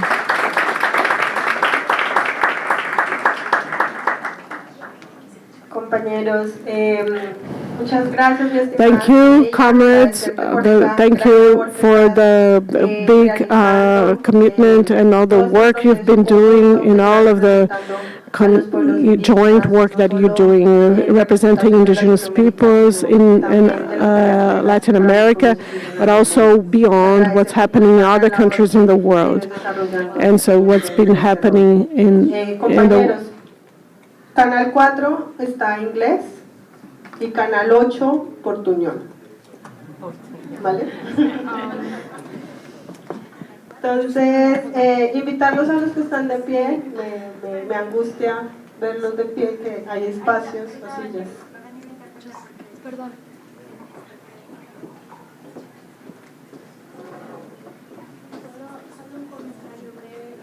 Para todos quienes necesitan interpretación. Everyone who needs interpretation. So 4 in English. 4 for English. Whether they're speaking Spanish or Portuguese. For those that need either Portuguese to Spanish interpretation or Spanish to Portuguese, that will be on channel 8. But you might have to remove the equipment if needed. Just wanted to make that clarification so everyone can participate. So solo todos pueden a veces tener que sacar, pero el canal 8 es para inglés, para español y portugués. English for channel 4. So Toya McNetty is going to be talking to us about COIAB and how the process has been working in the work that he's been doing with the indigenous peoples of the Amazon. Thank you, Toya McNetty. Good afternoon to everyone. I would like to thank you for the invitation to be part of the panel, and also to think about, thank everyone for being here. Also wanted to talk a little bit about COP, and we've been doing already. We have to go back a little bit 2 years ago. We started in the President Summit in Belém. There was a declaration, a statement. And from that statement, we started to work. The Cali event only strengthened the alliance that we already had with OPIAC. but also with GeoSAP that is present, and strengthening of COICA as another way to strengthen the Amazon basin. And so the way that we have designed was to work themes and topics that are for everyone. And one of the topics that connect us as indigenous peoples, whether it is from the Amazon basin or the Australia or the Pacific, is defense of territories. There's the territory in itself. And so, and in this way, we were able to start working what we call the first moments for indigenous peoples. And why do we talk about this of the indigenous descendancies? Because when Brazil presented the Baku document, it wouldn't say that it was going to, it said it was going to defend the territories, but not how. And also to bring this topic because this is what unifies us. And thus we need, as indigenous peoples from the Amazon basin, not only from Brazil but from other countries as well, and other continents as well, we need to have guaranteed in the documents that will come out of COP very clearly the demarcation of the territories and the titling as a climate policy. Why are you saying this? You say, oh no, demarcating territory is just a domestic issue, a country's issue. It can even be, but it's also an issue of climate as well, because if the UN recognizes all the work that we do within the indigenous peoples in the phase of protection, protecting the climate, why not include that the territories are climate policies that really something that the indigenous people need to have if the territories are recognized, and especially those that are not yet recognized. Another point is that we can say that in the Amazon basin, in Brazil today, we have 56 million tons of carbon concentrated. And so that means that our territories contribute a lot to, so that the states can guarantee the treaties, the international treaties, to deforestation, in terms of zero deforestation in Brazil, and not contributing to global warming. So it's very important that the alliance between indigenous peoples, so that we can come to the COP with this document that is a robust document, and so that we can convince countries to look more carefully to the importance that indigenous peoples have for planet Earth. And our contributions in terms of conserving the ecosystems and preserve life on Earth.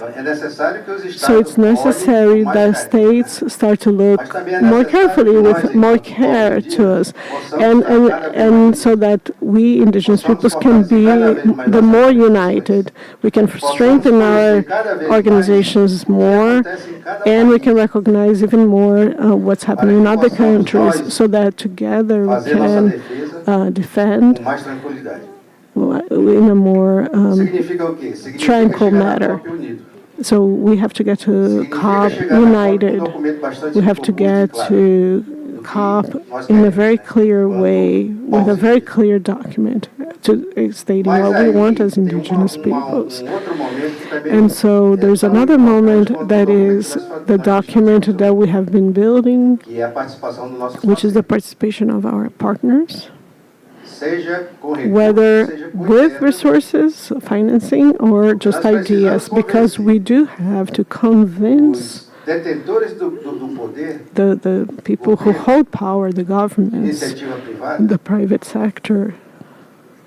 Now we have to look at the work that the indigenous peoples have been doing. And so thus we have to see in the final document what we've been working towards, which is to consider that the demarcation of territories is a climate policy. And another very important point for us is the direct financing. It doesn't mean that other financing doesn't come to our partners. But we have to have direct financing that goes to the indigenous funds and that the indigenous distribute in their territories through projects, which is to differentiate what is direct financing and indirect through the state. Direct financing is what goes straight to the territories through the funds, to the indigenous funds. So we're doing this, and the indirect ones are those that I would say in Brazil we have the PNGAT, which is going to be strengthening the public policies for the indigenous territories. So that's what we're considering in terms of financing. And another point that we think is fundamental, and we've been working, which is together with the COIAB, ANTICEP, OPIAC, and COFENAI, is the recognition of indigenous funds as a mechanism so that the people can contribute towards the climate issues. Because we do this already in our territories. Our funds have to be recognized so that they can go directly to the territories. And thus, to work in a more easy manner towards our territory. And that's how we think that we have been doing this work of conserving and keeping life without being paid. And thus, if we receive those resources, we'll have better internal politics within us so that we can also strengthen the country's policies to protect the rights of indigenous peoples. So that's why we're doing this differentiation. The state has the duty to have their goals met and the laws of protecting indigenous territories. And we, indigenous peoples, want to strengthen even more what we've been doing already. So to strengthen our social organizations, even more our cultural identities, to think about a future where our children, our grandchildren can live dignified lives in the territories. And that's what we have been working together to do. And the union between us, it is fundamental so that we can achieve this major goal that we want. And another issue is that everyone has been talking about COP in Brazil, and that will be participatory. But if you don't have deliverables, if you don't have results, then many peoples will have participated, but then the results, we hope that they will be big, and that President Lula, and it's nice that Chico is over there, because we will say that, thank you. And it would be very interesting to hear that, because Brazil has the ability of delivering a lot of demarcated lands, and thus we are here to recognize the work of, so they say we're showing up and with so much demarcated land. So this is fundamental. And so the union between peoples is very important because we don't have to just think about COP30. We have also to think about a coalition of indigenous peoples for longer. If we don't achieve what we want in COP30, we're going to go to COP31. And if it doesn't work at COP31, we're going to go to COP32. So in this way, we have already designed a way that was already to get in touch with our parents from our relatives from Australia. We worked together. We called our Australian and I'll say Oceania relatives to the Terra Livre encampment and to strengthen even more the peoples. Oh, yeah. And so here there's much more interest. And so there's a lot more people in the Amazon basin, in Australia, in other continents that can also bring our relatives to, so that we can do this strong and large struggle, which is not only an indigenous struggle, it is everyone's struggle. It is everyone's. That's why we have to think or have to build this campaign that is called The Answer is Us. We are the answer. It's not just the indigenous people. We have been contributing quite a bit already, but the answers have been within us, actually, because it is within our, planet Earth is our big home. If everyone does a wrong thing and doesn't fix it, one day this house will be totally destroyed. It's what happens to planet Earth today. And so each people have to have their responsibilities towards what's happening today. And so our answer is towards that, so that everybody can be responsible for what we do, but also to show the things that we have caused in terms of the environment, towards the environment. If everyone can see what we did and convince our governments, especially when they start thinking about economic development, start thinking about the reality, the local reality, regional and federal realities, we'll have a country that has much more participation from society and also in other areas. Not only thinking about development in terms of capital and financing and financial resources, but also in the social. As President Lula says, to bring more people out of hunger, more people have homes to live, and this is what we want as indigenous peoples, but we also want to live in our territories the best way possible. Thank you.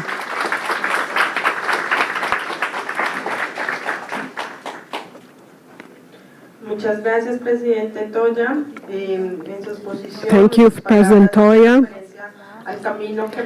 And all the way you've been built in a joint way with indigenous peoples in the Amazon basin.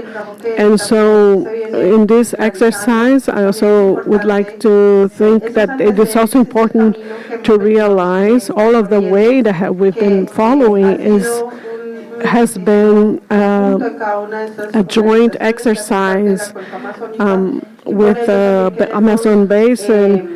We also want to give the word now, pass the mic to our comrade Fanny Cuedo, so that she can talk about, okay, we've walked this way, but where are we going?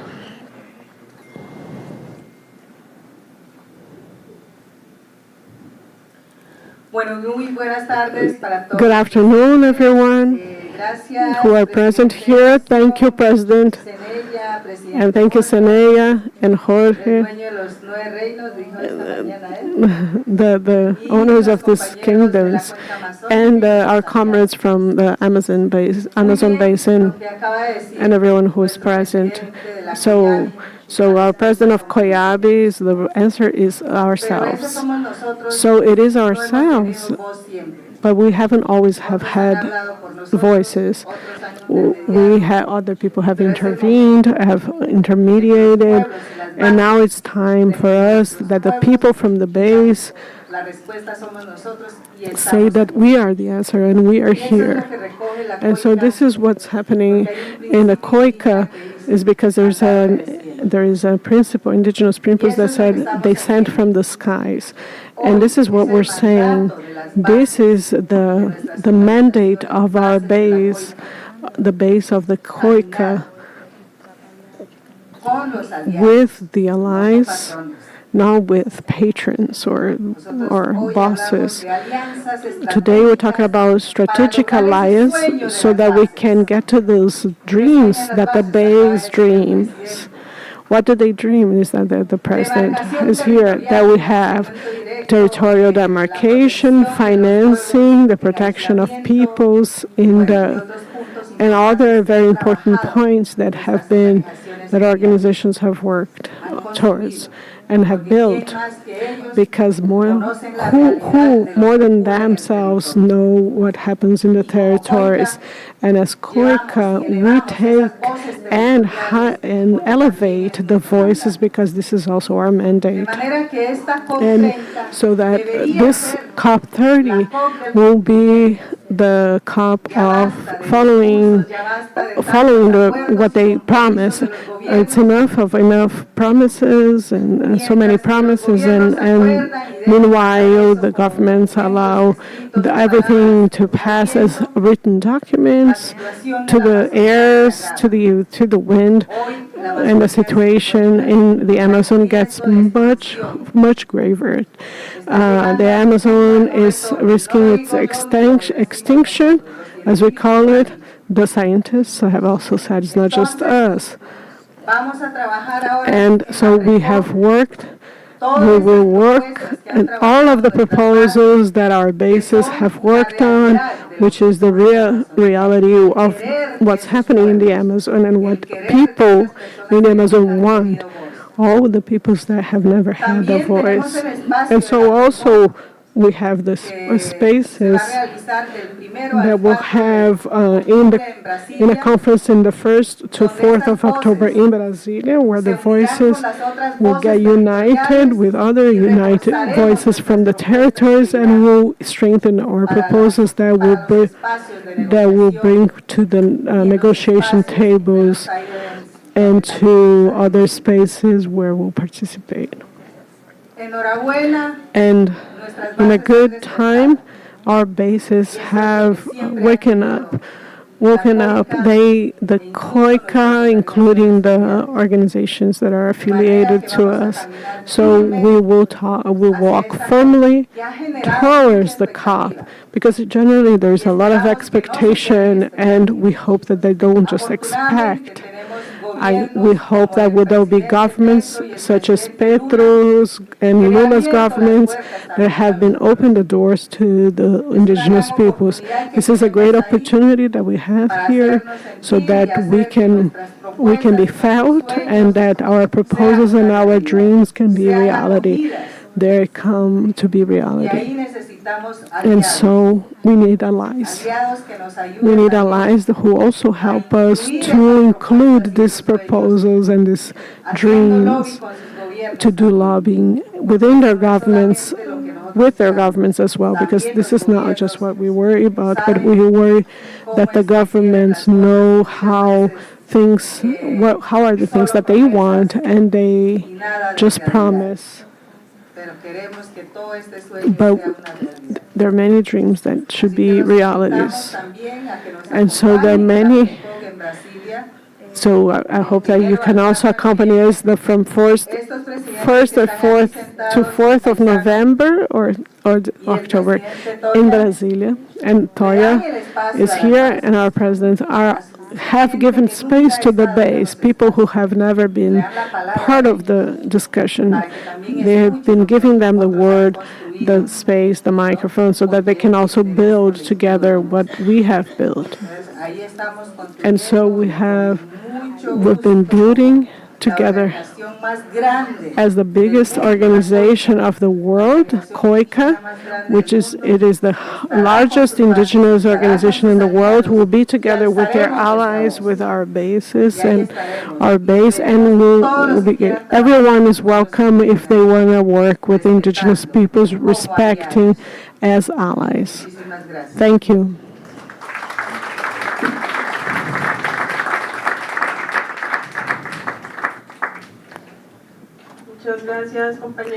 Thank you, Fanny from COICA.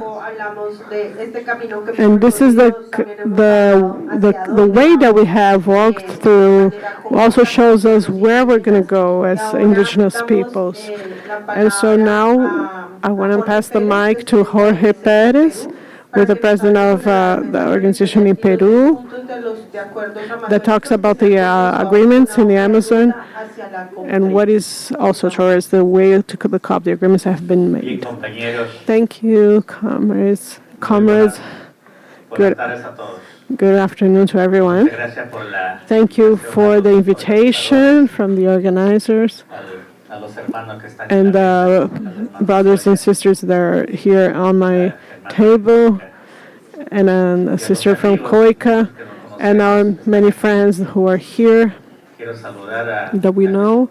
I wanted to salute them, my comrades from my country who are from the territory, the Wampi territory, who are here also to share with us the threats and the expectations also that we have. And also I want to salute Marisol, who's a fighter, who's also going to be with us, of course, opening up our minds. And these days, there are many voices that are very important, but what caught my attention the most was the question that was the leader asked: what happened what would happen if we hadn't adapted already for thousands of years to defend the Amazon? What would have happened if we would have given up our right of conserving the territories and giving it to the miners, to the loggers? How would be the Amazon now? So the answer is very clear. We would be in a total crisis. We wouldn't even be talking about the point of no return. We would be actually in hell, in total hell. So 100 years, or actually 1,000 years later, the indigenous look and say, yeah, it's worth it. It's been worth it, because not only we have developed the abilities of adaptation or giving answers or responding to everything that has impacted the climate in the territory with strength and courage. This is the territory that we defended until the last days. But also in light of the growing threats to the territory, the indigenous people have become more vulnerable and more exposed to the killing of life and many so I don't want to talk about numbers, but there's already 30 leaders from Peru that have been killed, assassinated. But in terms of numbers, it's not just a number. They have relationships, and how many leaders you've lost in Colombia and also in Brazil. So what I want to say is that the indigenous peoples have been putting all that corresponds so that the Amazon can be saved. And so, of course, there are many threats, but the strength that comes from the legacy that we have from our ancestors. It's been also that we won't be able to take care of the Amazonias by ourselves, because the tentacles of the organized crime are more sophisticated, and they hug not who should be defending us, but they do by the state. And I talk about the Peruvian state. How can you explain that great extensions of land of indigenous peoples keep being devastated with the logging, with illegal mining? How can you say if Congress people have already know that and has been looking at this and know that there's destruction and there's death? There's huge complicity of the articulation, organized crime. There is a species that, so that you can think about what could happen if we weren't here. And you think about unity and community. We can focus that they can't take enough from the earth, so they can stop it, all the crime, the death of the leaders, as well as the devastation of the territory, the deforestation, and all that. And so I don't like to read a lot as a leader, because we worked so much in these documents, but what we're going to be doing in copy, and I already have a memory of it. We have our sisters Fanny and Toya that have been helping to put this into very clear terms on how we're going to defend the Amazon. And so Coica is not divided anymore. We're more united than ever, and we have to put the funds towards the territories and to better the governance, so that we can, with little funds or a lot of funds that arrives, have a very clear indicator of achievements, so we can quantify. So we're talking about responsibilizing. And so if this goes beyond year after year, so we can see how much this is going to be reducing the criminality and the devastation and the deforestation. We're a huge family here because we share with each other from Coica and from wherever we are. We're going to always be pushing people, incentivizing people, so that we can defend the territories according to what our ancestors have taught us. And so I also want to emphasize the theme, something since I haven't read. There's a key theme, which is to defend. Don't forget the defenders. There is a very important role for the state to play here, because the state has the role of protecting, and so we do a lot of advocacy. We have done, all through the OAS, through the UN, through the ambassadors. The ambassadors do have a very important role so I'm being asked to stop. I like to talk a lot because I'm a paisano. But all of the others have been, as our brothers and sisters, we're going to continue to advance. Thank you.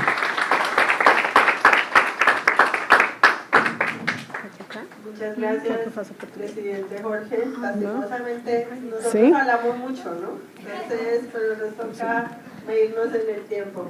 En estos carteles, ¿cómo se le dice? Pancartas, también se encuentran estas prioridades de las que hacía referencia el presidente Jorge, y en la entrada también hay unas unas hojitas por estas apuestas y estas prioridades o demandas que hemos venido construyendo desde los pueblos indígenas de la frontera.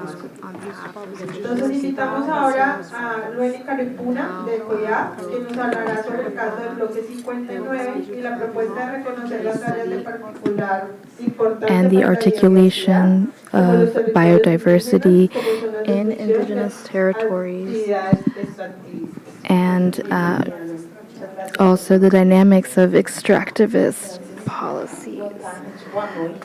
Good evening, all. Spanish. Oh.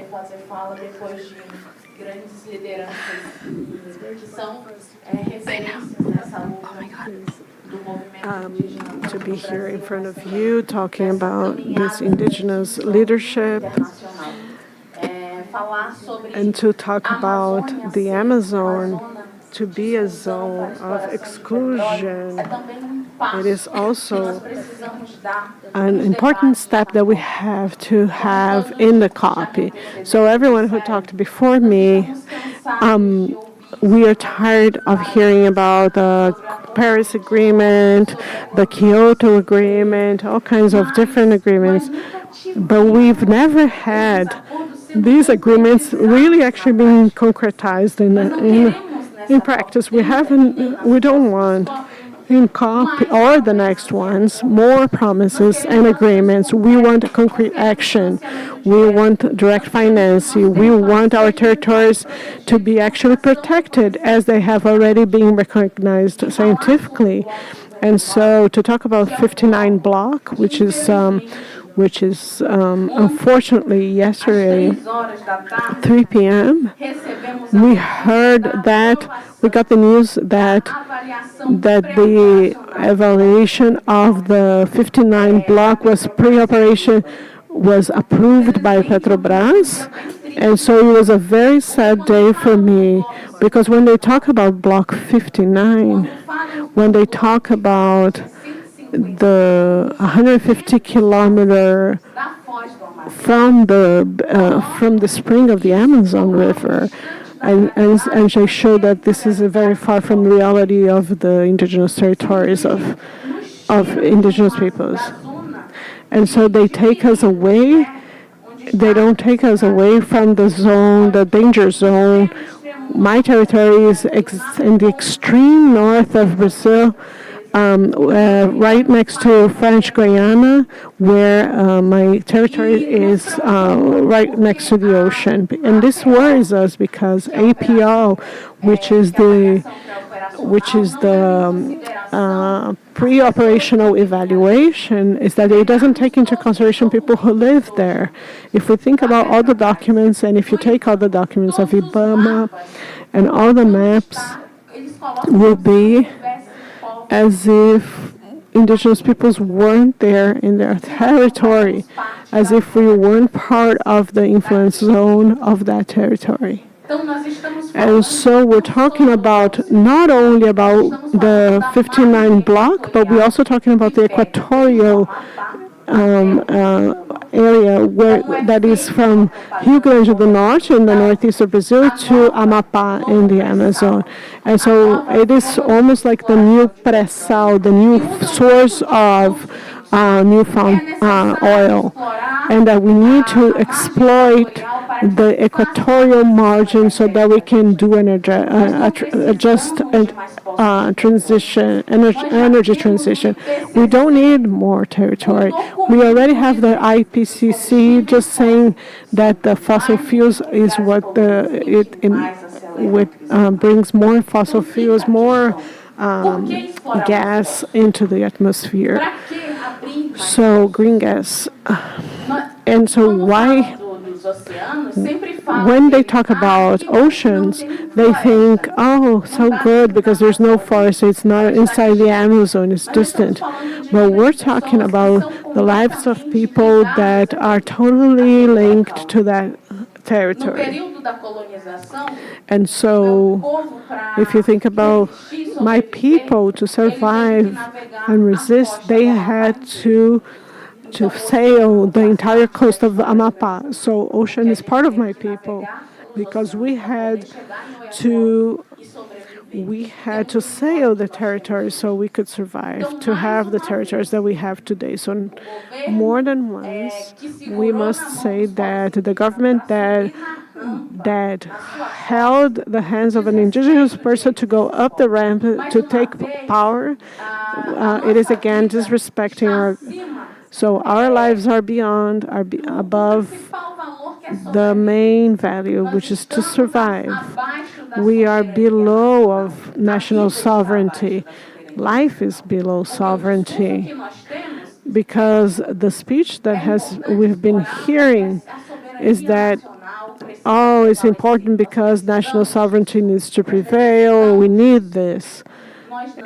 We don't need it. We are in the tipping point. We are in the limit moment. And we have every sign to say this. Our territories are flooded, without food, without manioc flowers or production of manioc. And we're suffering with excess heat, and our dialogue as indigenous peoples with nature. And all of us have very specific calendars, I believe. Every specific calendar works for different people and how to read time. My people also is not different from that. And the dialogue with nature has been completely disrupted because we cannot read time anymore. Everything is deregulated. Our ancestors or our elders can't pass on knowledge anymore because they don't know how to read the time. They don't know how to read the weather. And we have to say enough. We don't need to exploit oil anymore in the world, fossil fuels. And this won't be just a fight of the indigenous peoples. It must be a fight of everyone. And we have to be together in this struggle, in this limit, in this tipping point. So I think it's very important that we ally, that we get together. And I think Toya brings something that is very important. So the partner is not always the person that brings the money, but it's also the one that helps to write documents, that does translation when we need to be here. The partner is who's here every day, and we need those kinds of partnerships too. So to be here is to bring the voice of my territory and to say, we don't want this.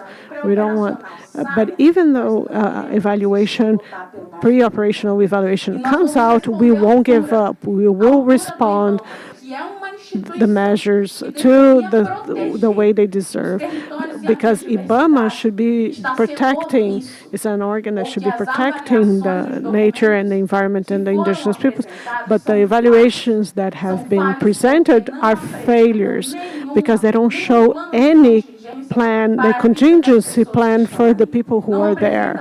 They don't show any contingency plan for the traditional peoples. No action they actually have built all of this structure for recuperating birds, but they haven't even consulted the indigenous peoples. They come through our territories and don't even consult the indigenous, which is a guarantee we have in our constitution. But this has to be the agenda of the COP2. The Brazilian government needs to do an energy transition. If we want to be an example, we need to be in practice. We need to show the proposals that we're showing here. And we don't want beautiful speeches anymore. We want those actions, these particular actions. So the world needs to work in the just energy transition. And this is an open door for more exploitation. And we need to stop the fossil fuel exploitation in the world.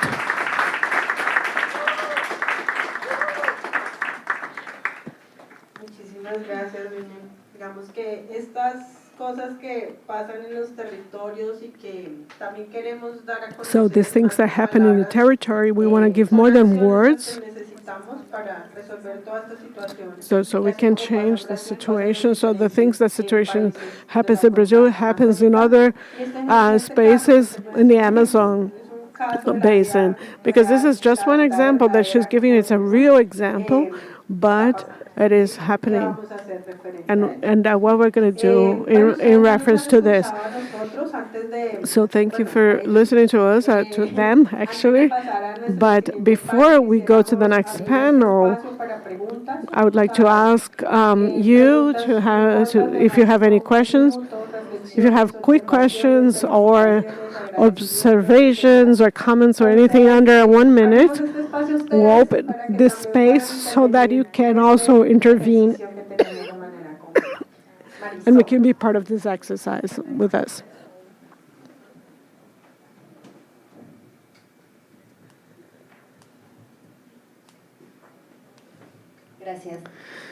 Thank you. Good afternoon. And partners. And effectively, we are in very hard times. We're facing a very hard times of extractivism. And more than any time, we need to be together because we're not going to win this if we're divided. And so it is, this morning, we were talking about one of the main focuses is the theme of extractivism. And so if you think about putting on the table, if we talk about this is the heart of the Amazon, how we talk about the climate issues, no, it's already, you have already divided our land. And so it is very important that we have an opportunity, that we respect our common house. This is a COP that we really need to do with Fanny, as said, of results and of no more promises, but actually things being realized. Because there is an obligation not only to compensate or to repair, but also to stop the genocide that brought us to this tipping point. And we cannot talk about future for the next generation if we're not, if we don't reduce the emissions. This is important. If they're selling these false ideas of the carbon credits, and we're talking about decarbonization of our common land because the Amazonia is not a market. And this is, we have to have very clear. Thank you.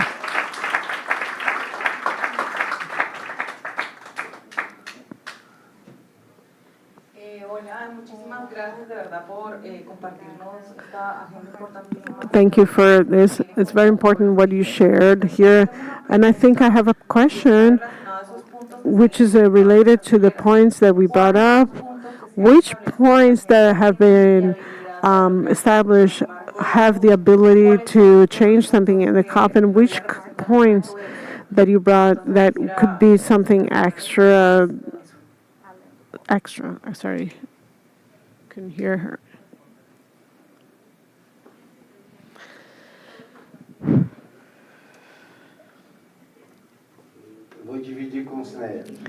I'm going to share with Sueli. And Chico, also from MPP. There's an issue that we started to work on 2 years ago, and in Cali as well, which is the consideration of the titling and demarcation of territories as a climate policy. We have been working with this in terms of indigenous peoples, and we have, the administration, the government has been really focused on this, so there wouldn't be a final point, a mute point. And so this is a very important point in terms of the Amazon basin. So if this is one of the issues that we've been working on with the Ministry of Indigenous Peoples, and it's also very important, and our partners and our allies will also have this a main point so that they can influence people in other governments, not in the Brazilian government, but as well as in other governments from the Amazon basin, so that we can have in the final document this point that is very important for us. So when we talk about copy, it gives us all this anguish of wanting to take everything there, like the mining, the issues of fossil fuels, and this is the space there where we really need to be. We need to. Some people say, why? Why would the indigenous people need to know to the blue zone in the COP, which is very hard to get in? But we have followed all of these discussions by the negotiators of each country. And every time we're there, at least we bother them. They know we're talking about the fossil fuels. We know who is talking about mining. And we need to do this coordination within the Blue Zone. And this is what the Ministry of the Indigenous Peoples did this year, which is to bring the credentials so that we can, the larger number of indigenous peoples can go into this blue zone of the COP. It's important that we bring all the strategies, talk about the themes. We have many themes that are talked about by the negotiators, and we need to be on those spaces ready to bring all the documents that we have, all the clear discussions that we have in our regions, and all that we have in our, so we can have this conversation. And not only Brazil will be there, but all the governments. There's a main issue here in all of the conversation of the Convention of the Climate, which is if we're talking about global warming, if countries don't also become responsible in not reducing emissions, then we're the first ones to suffer the climate change effects. So that's why we have to occupy all of those spaces. Tomorrow there will be somebody else talking about the mitigation and somebody else talking about adaptation. But they say, well, the government conversations are always closed meetings. And we say that we always have some sort of effect if we're present. But if we're not present, they're going to talk about those themes only amongst them. No one will be able to go there and show a document and present. That's why it's important for us to be there in those spaces and talk about mining, fossil fuels, and each one has specificity in their issues and problems, but that we also have the right to we have to talk about the rights to land, because even if we don't talk about that, first we have to have rights to territory. Otherwise, we don't have discussion in other issues. Excuse me, to the table. First, thank you for giving me the word. My name is Francisco Filipe. I am from the Ministry of Indigenous Peoples. I'm assistant to the Minister of Sônia Guajajara. So they talked about a lot already in the interpretation. The caucus, the indigenous movement has achieved a space which is called Conchitisic, that has the right to intervene and dialogue together with the peoples, with the countries, with different governments, so that they can. So it is a convention with indigenous peoples. So the indigenous peoples have achieved this space, so that you have your voice heard. You have to be there. The first is to be there. So we have achieved the right of being there already.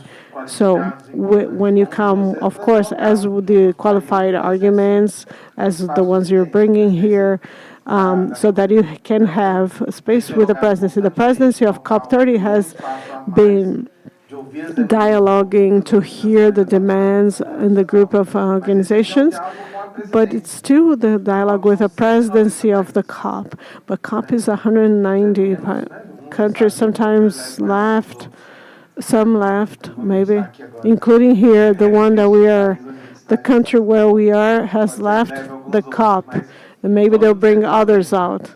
And so there are many people to talk to, many countries with many different positions to talk, to have a group of information, to know the wisdom of indigenous peoples. We can't just talk to people or the president. So yes, many themes are within the negotiation, and which is the agenda of negotiations or agenda of implementation of the agreements. So there are two. One, if you compare, while Congress has done many agendas, there is also the groups that have so the defenders.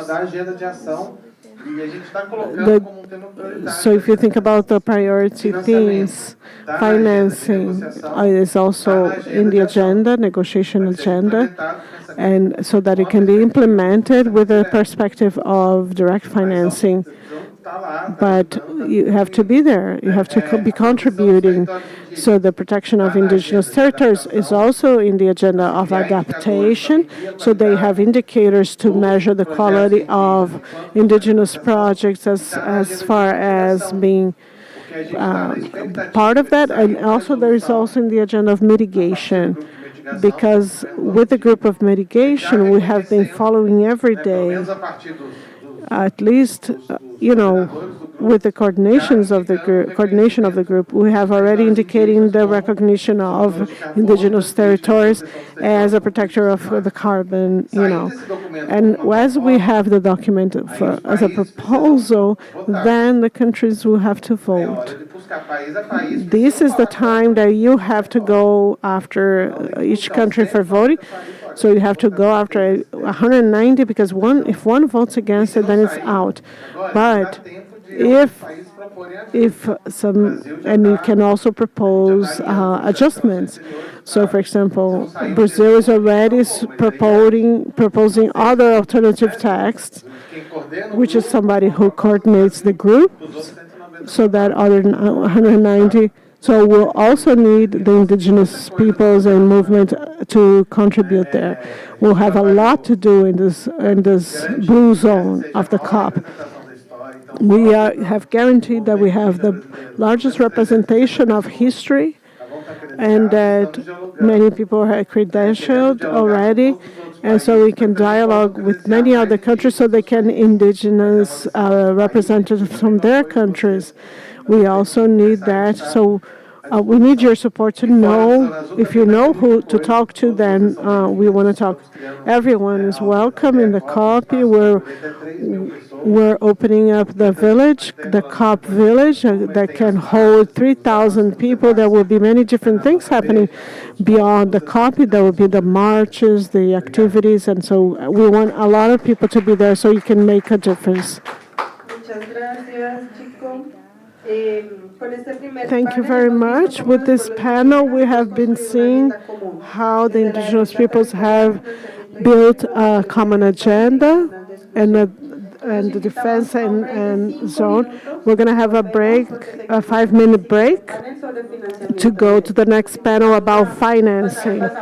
Thank you. So you can have some water, breathe, go to the bathroom, and we'll come back in 5 minutes.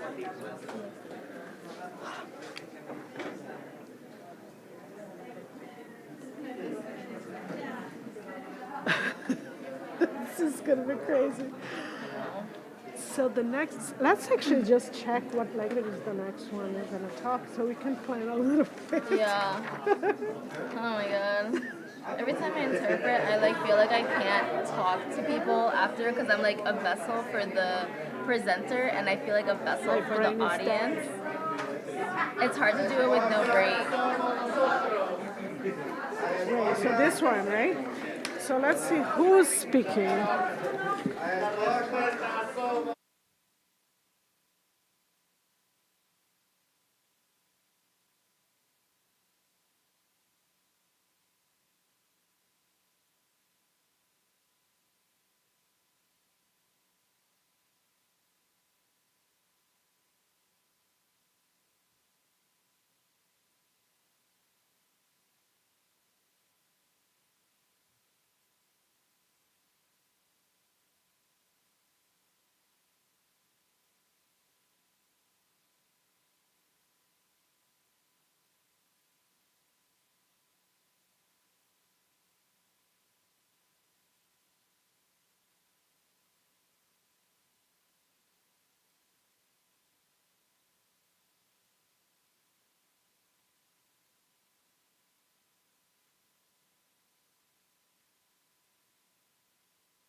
Donde la selva frondosa sombrea, donde los relatos de origen se leen en tepuyes imponentes, donde serpentean los ríos majestuosos como el Yarí, el Apaporis y el Amazonas.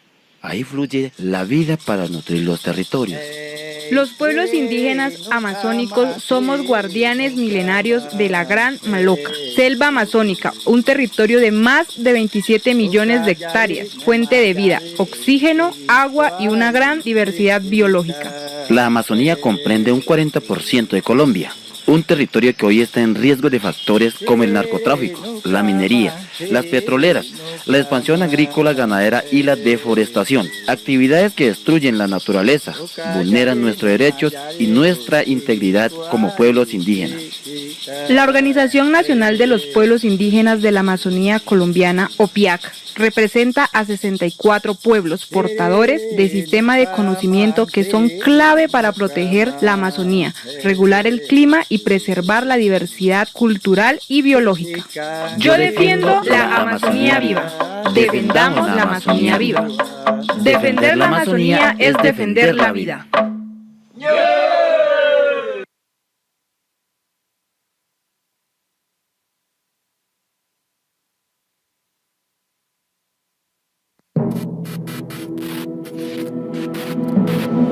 There's a war going on, an invisible war.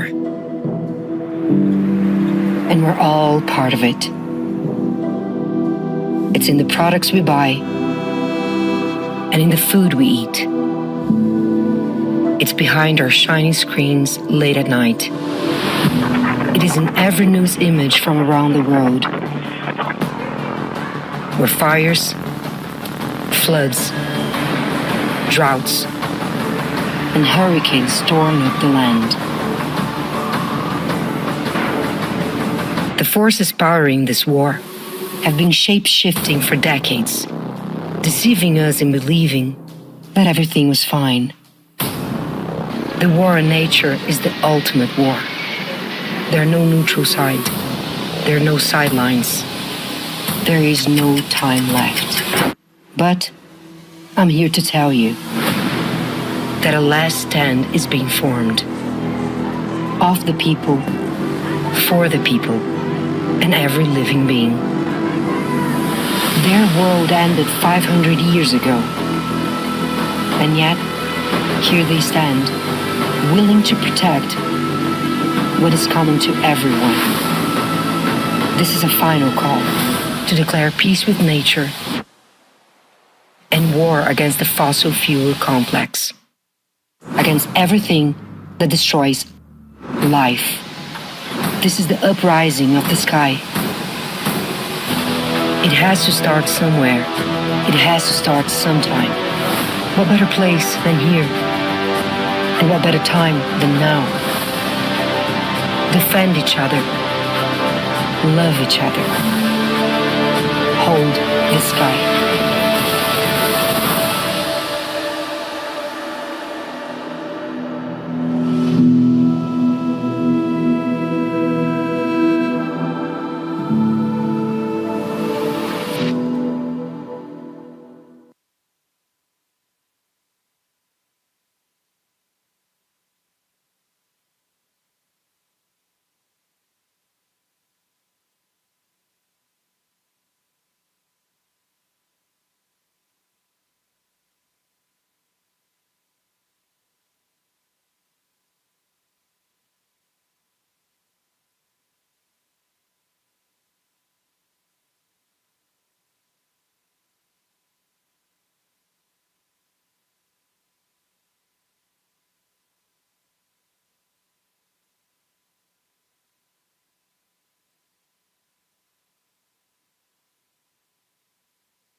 This is for direct government. presentando los principios del financiamiento directo, No, autonomía, give me the transparencia, Portuguese. fortalecimiento de planes de vida y la garantía de que los recursos lleguen a los territorios sin intermediación indebida. Como ustedes saben, y como lo decía también mi compañera Fanny, no lo digo yo, lo dicen los estudios, que han confirmado que los pueblos indígenas cuidamos al menos del 25% de los sumideros de carbono del planeta.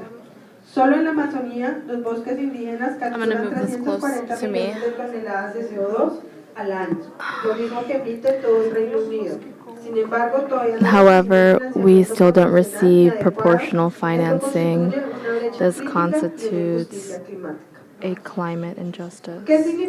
What does direct access mean? It means that our organizations can directly have access to financial resources without intermediaries, that this financing be simplified and that it would be culturally appropriate, that the resources go to first-line organizers. What does access mean? It also means that we can. One of the things that impacts indigenous people a lot is the recognition of the different kinds of funds. This impacts our governance, and we want this to be legitimized. We want to also have our self-determination represented. We want to be owners of our own rights, and direct financing can go to public programs, not things that are just direct to the state. We want to have administrative power. We want to be able to guarantee the protection of territory and culture, the participation that is inclusive of women and children in the governance of financial resources. We want direct financing where it's a right and an indispensable component in order to fight climate change. So with this panel, we want to invite you all to understand these actions that we have carried out in the Amazons in a concrete form, how we navigate the challenges with respects to direct financing, and we have been trying to elucidate 4 different case studies, which will be presented to you today. So we've been working with a fund in Brazil of how an indigenous community can have actionable modes of financing and what does this autonomy look like. Good afternoon to you all. I'm Solana. I'm from the Machinado people in the state of Acre. I'm here to represent our Indigenous Fund, which is something really important. I'm on the council, and I'm directly linked with the Indigenous Fund. It's the first Indigenous Fund instituted and established, and we have this task, we have this motto that it's for Indigenous, by Indigenous people, thinking of this perspective of our own governance, which was debated in a panel, and that Indigenous people have autonomy and the knowledge and to have our own resources so that we can distribute this in our territory. This fund was created in January 2020, instituted in January 2020, but this was being constructed for 10 years. It's not born in January 2020. it has been in the state for over 20 years with COIABI, with the Brazilian state. It's an organization that composes these organizations and, funnels the protagonism of indigenous people in the Brazilian Amazons. And it's a clear application of what financing looks like in indigenous communities. They promote and ensure direct financing for indigenous people. There are other examples of financing in Brazil, but there's issues with bureaucratization. When we have the openness, being called to events, callings in documents, but also within different kinds of projects, video, audio, because we understand the perspective of our oral traditions too. So we have this dynamic represented in our indigenous struggle, and we are faithful to this struggle of building autonomy for indigenous people, for the importance of us protecting our territory, having access to our territory. So this emerges from indigenous territory, and it's different, with the funds that work with indigenous communities. It's working with indigenous people with its own auto demarcation, and so this relates to indigenous sovereignty. So we have this trajectory within the Brazilian Amazon where it's in dialogue with the network of COIABI, with the Acre indigenous movement, with FEPIPA, Opridoma, Singha, Apicha. We are 9 organizations, 9 Brazilian Amazonian states that were trying to capitulate power. We're working principally with in the Brazilian context, but we did have a reunion with women in Suriname. So we're thinking of the political organization of the Amazonian region for COP30, and so there we also have a fund for the Brazilian Amazon, but we understand the importance of the strengthening of indigenous women in other contexts as well. So speaking about Suriname, where we get to elaborate on the importance of the role that indigenous women play at large. It's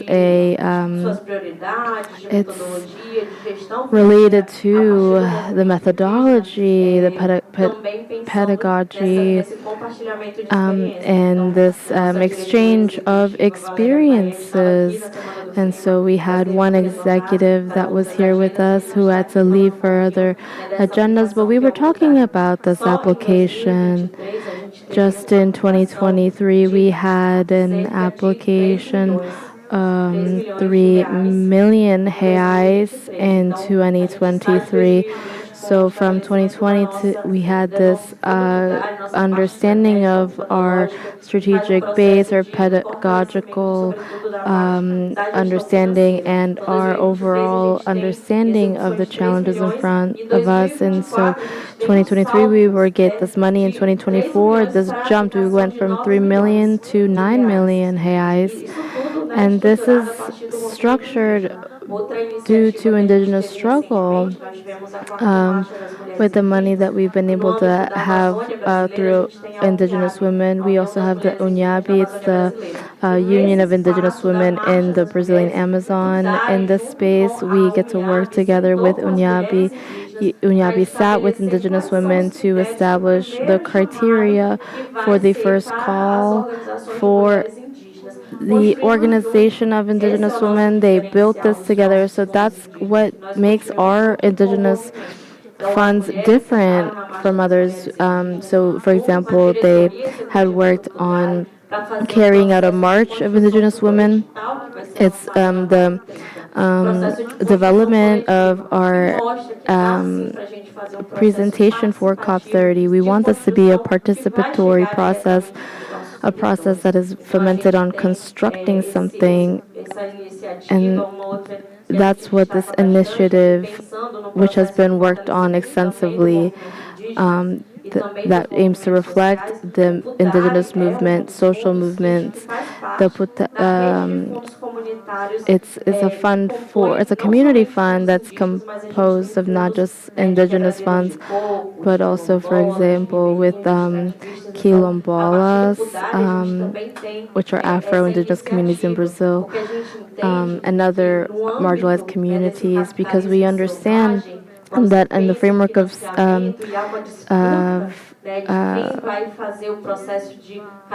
wild capitalism, there's always the capsizing of communal or communitary funding. And so we're thinking of being able to, how can we strengthen our social movements and how can we build unity in our struggle?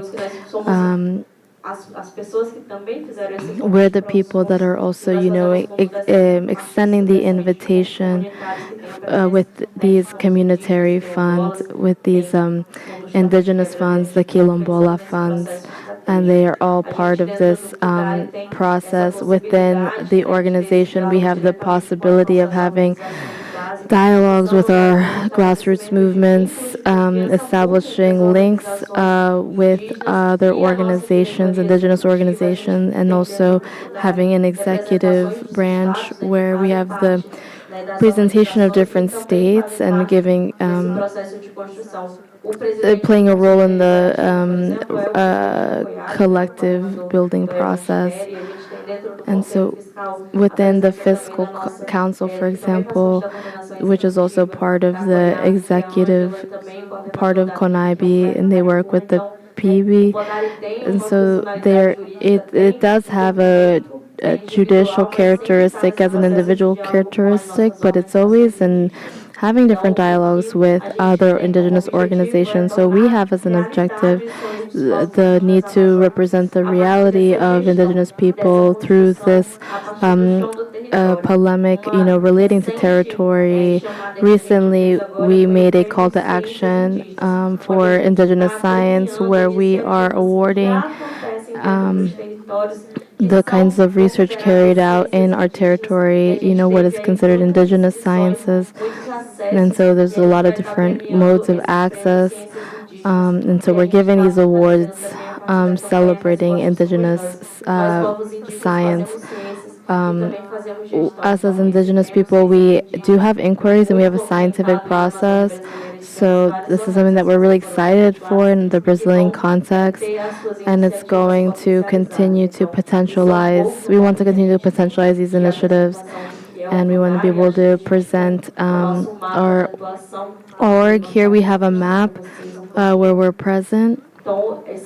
So here we have our map of action with our fund FUDAI. And so here we can see the outreach in a direct way through the direct involvement with territories. And there we work with a local or state indigenous organization. Also, we have a lot of people that are not part of an organization. Many initiatives don't have a social security number,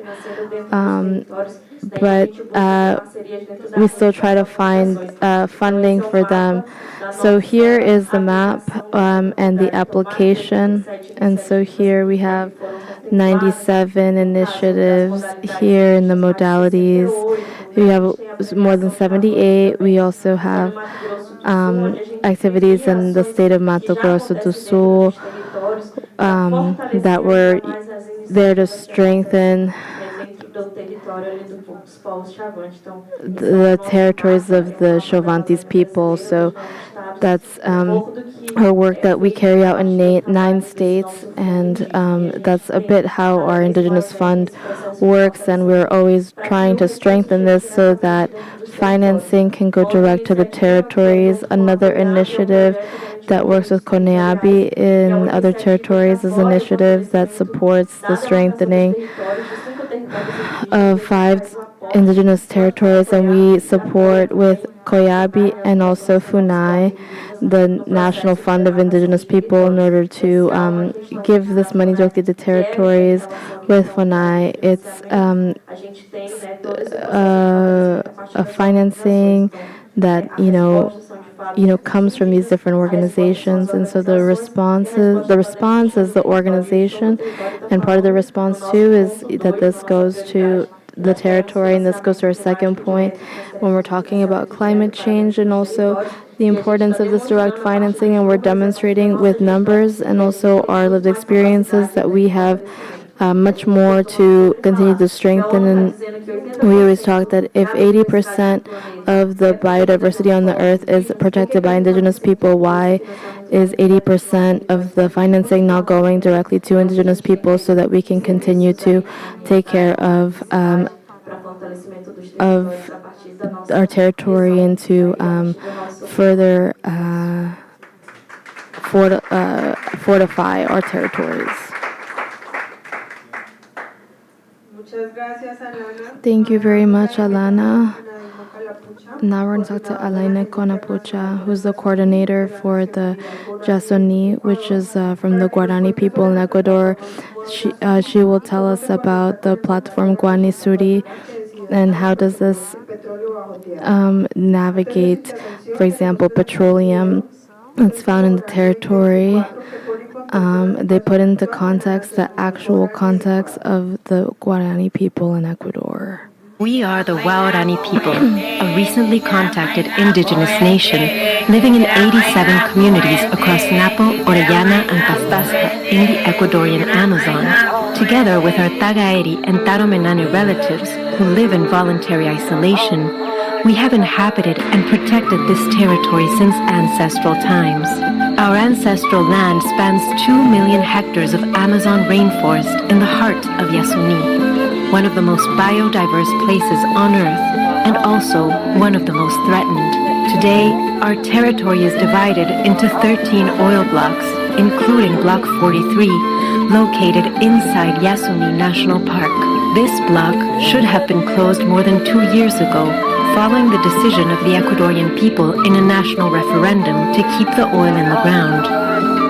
These extractive projects have not brought development, only destruction, violating our rights and threatening the lives of present and future generations. Over 50 years of oil exploitation have caused deep harm to our land and communities. 57% of Waorani families live in extreme poverty, surviving on less than $2 a day. 70% of homes lack dignified living conditions, and only 7% have access to running water. 70% of people rely on rivers, lagoons, and rainwaters, many of which are polluted by oil activity. Only 2% of our youth can access higher education, while 40% of children must walk long distances to reach their schools. Just 3.6% of our people have formal employment, a clear sign of the exclusion and inequality we face. Despite the state's historical neglect, the Waorani people continue to resist. Defending our ways of life and strengthening our communities, we gather in community assemblies to reinforce our organizational structures. Over 70% of our people keep our native language alive. 46% preserve ancestral medicine knowledge, practices essential for caring for life. 34% participate in traditional spaces for sharing knowledge between generations. To sustain our communities, our main source of income is the creation and sale of traditional crafts, which carry our identity and resilience. Our land, filled with life and ancestral knowledge, helps protect the planet's climate and balance. Yet the people who have cared for this forest for generations continue to live in deep inequality. Now is the moment to act, to protect life, defend our rights, and honor those who have stood for centuries to safeguard Yasuni and all Waorani ancestral lands.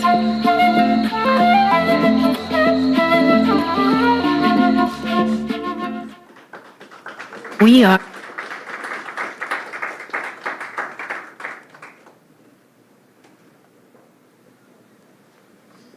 Muy buenas noches, hermanos y hermanas, a los líderes que veo por acá, a Lapu Jorge, a la IDCEP, a Antonio Mancinelli de Brasil, a Fanny de la COICA y a otros hermanos y hermanas, grandes líderes y lideresas, igualmente a los aliados que siempre nos han acompañado en este proceso de lucha. Muy buenas noches. Con el permiso de los abuelos With the permission of our elders and the Awani people, I would love to be able to say hello to you all, which I think is so important to be able to visualize and speak to. I mean, you guys saw the video, some of the alarming facts. We have, the Borani people was forcibly contacted because they said that it was a people with no spirit and they need to be contacted, but then afterwards its territory was divided for petroleum, and then later actual exploitation of the land carried out.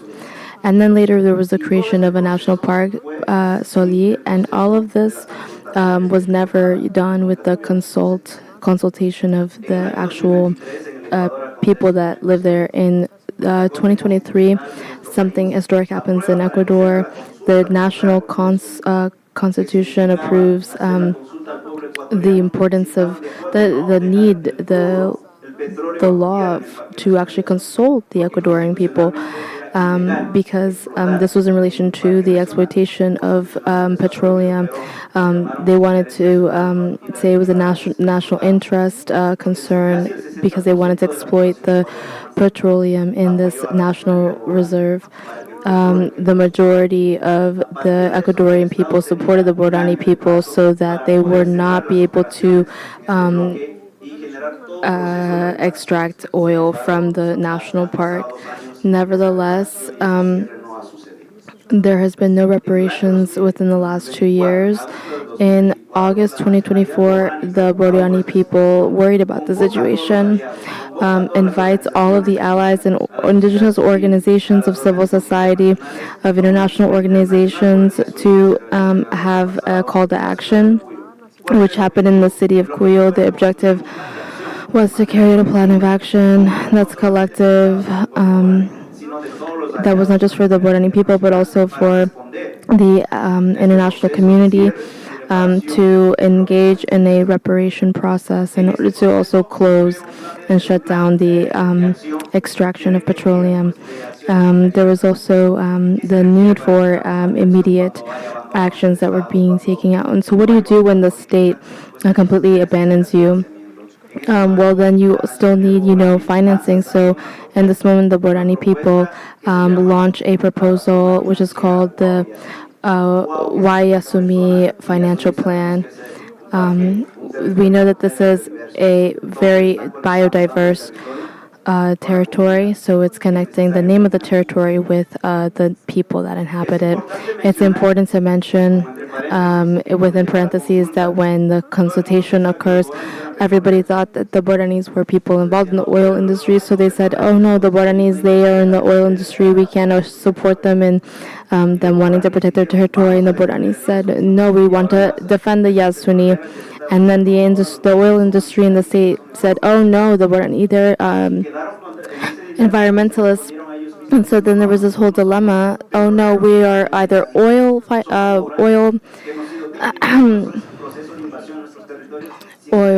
business people, or we're environmentalists. So from there on out, we begin this process of the reivindication of our rights, and there's been an incredible job being done in Ecuador that is historic on a global level. One, because the future of the territory was determined by a democratic process, and also because it's the first case in the global level to protect the rights of a territory within the framework of also an indigenous struggle. In this moment, the Borani people asked themselves, because when they wanted to carry out these actions, nobody wanted to support them. We were either told that we were people in the oil industry or that we were environmentalized. And so we said that we were told, oh, we are going above, the biodiversity. People were talking about biodiversity, climate change. States were talked about exploitation, but then also preservation. But nobody talked about guaranteeing ways of life in this area. So when we asked for help, we were told, oh yeah, we have money for conservation of biodiversity, but we don't have any money to preserve the Borani way of life.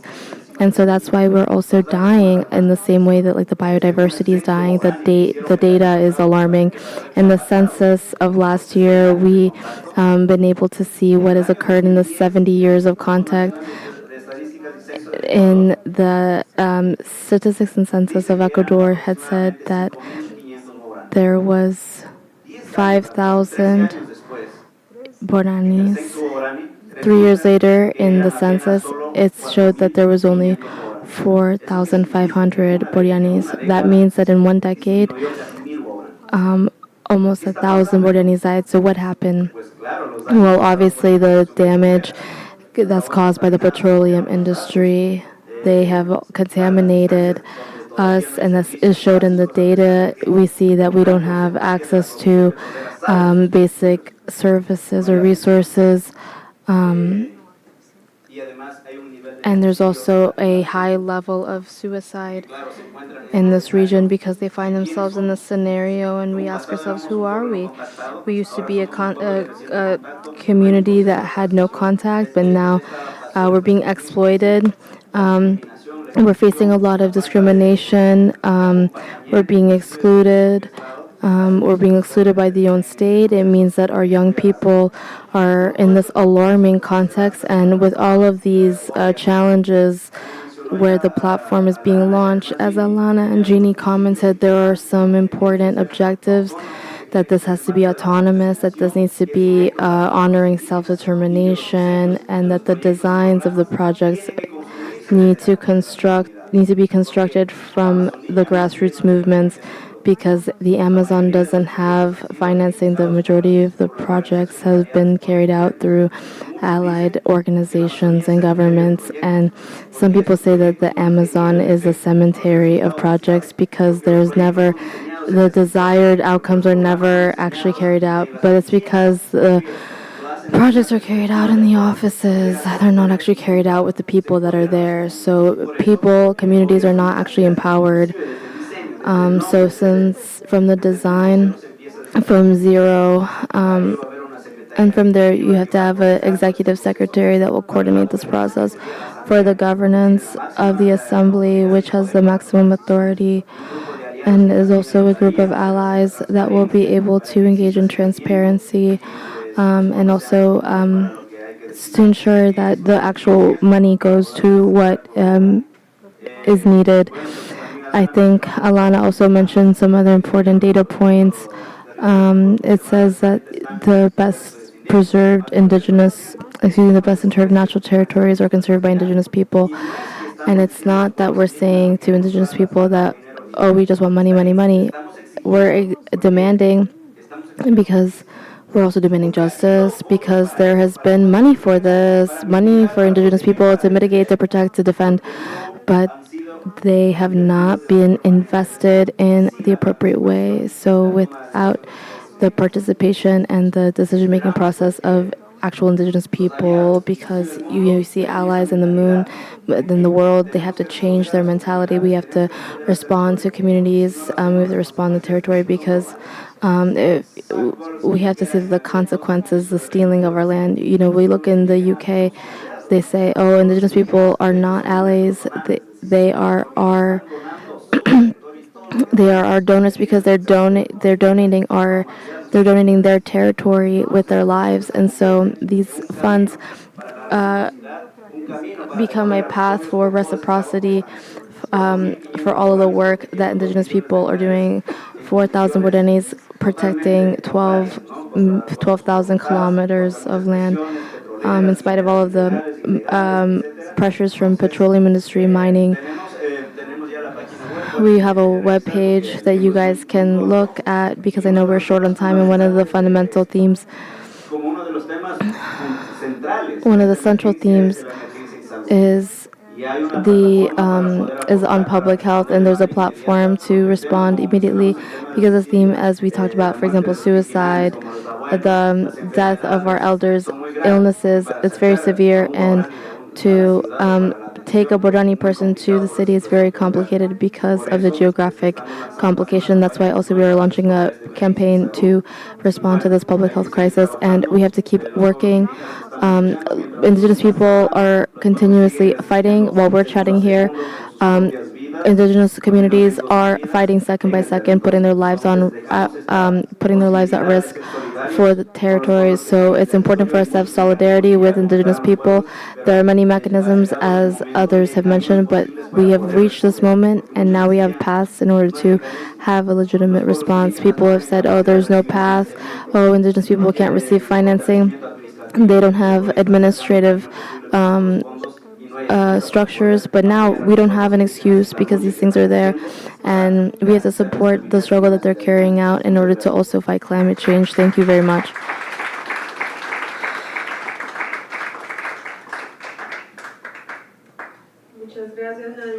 And thank you very much, Nadino. Now we're going to hear Pablo from Colombia, who will present from the Inti people, a financing of indigenous people in the protection of their territory. Thank you very much to all to be in this space, for being in this space with the permission of our ancestors, our elders, who sent us from our territories with good energy. All the work that has been carried out in the defense of collective rights. We assure this in the name of the Organization of Indigenous People in Colombia. We in Colombia work with 74 indigenous groups, more than we're almost 44, almost half of the indigenous communities in Colombia are in the Amazons.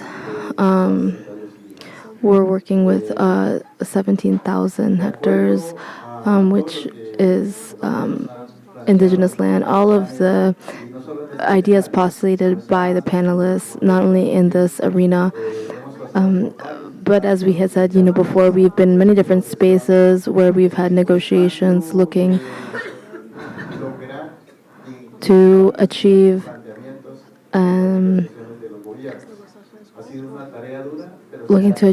agreements with governments. It's been really hard, but we've been opening space.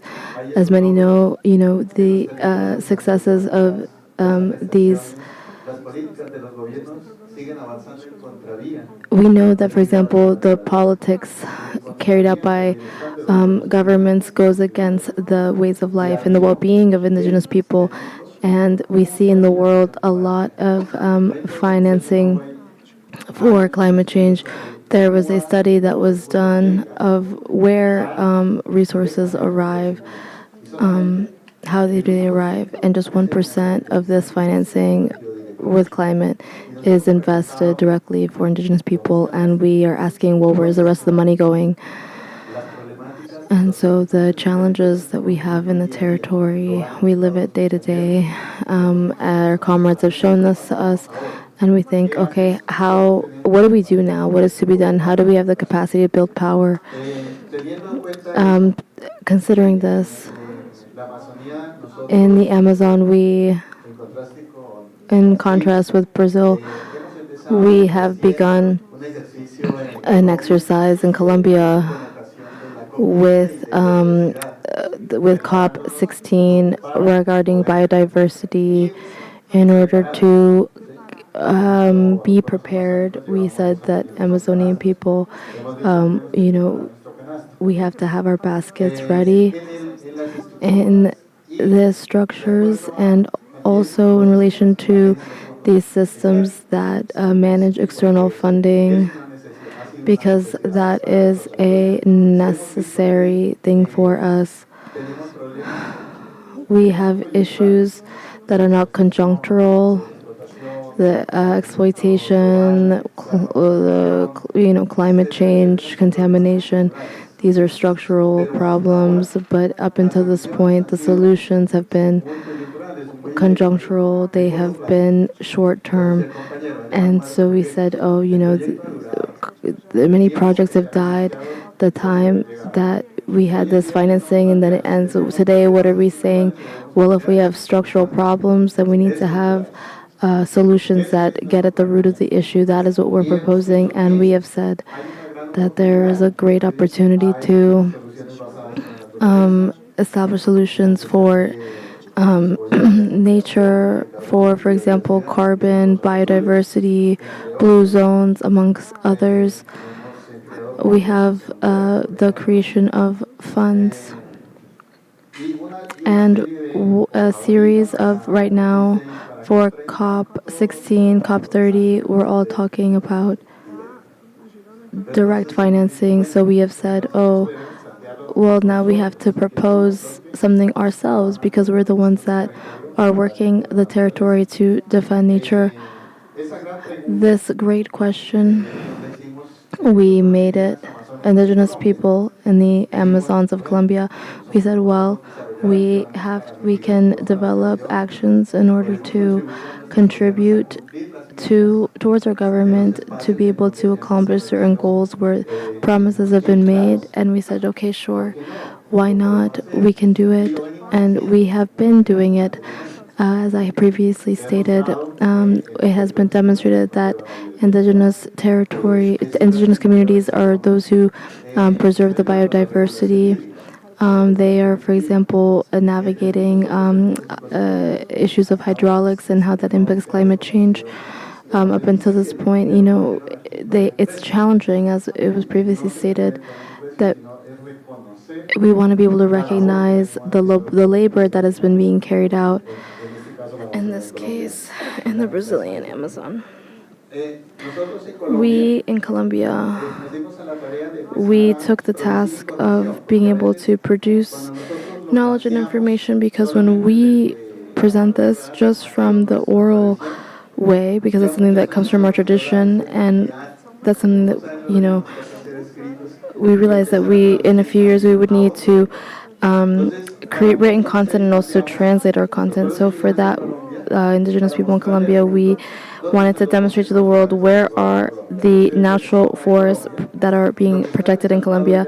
And what we see in green, those are the indigenous territories. The 78% of the natural forests in Colombia are in the Amazon. 48 million hectares. Of those 20s, here we have the reservoir, and this is collectively taken care of. Those are our lands, and it hasn't been taken care of because, not because of the government, but it's been protected because indigenous people have spoken about the protection of nature. Many of the indigenous people have lost their lives, but we have always said, oh, there's many injustices and conflicts. So why is it that, for example, we haven't been able to get the help that we need? We have proposed that we have many structures that our governments have established, our ideas of also economy, our own identity that prior attempted to be annulled.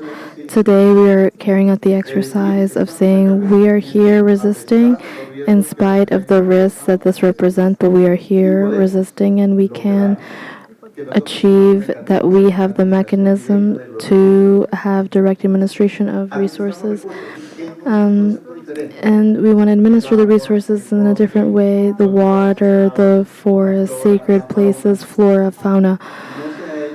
It hasn't been done without knowledge. We've done this with consciousness. It's just that this is another system of knowledge that contributes to the study and the investigation of our propositions in relation to nature. From these principles, we saw the opportunity. We said,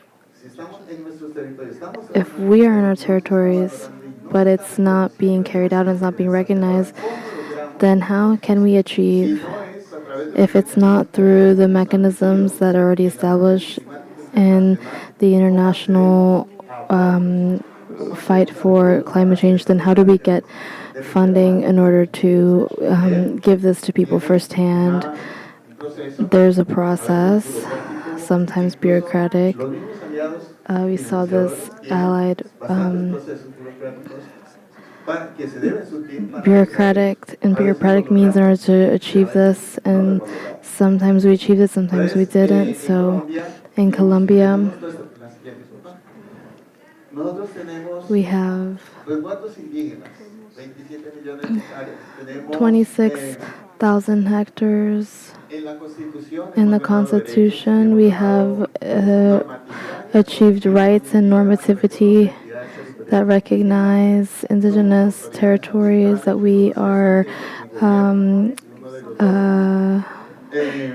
environmental entities.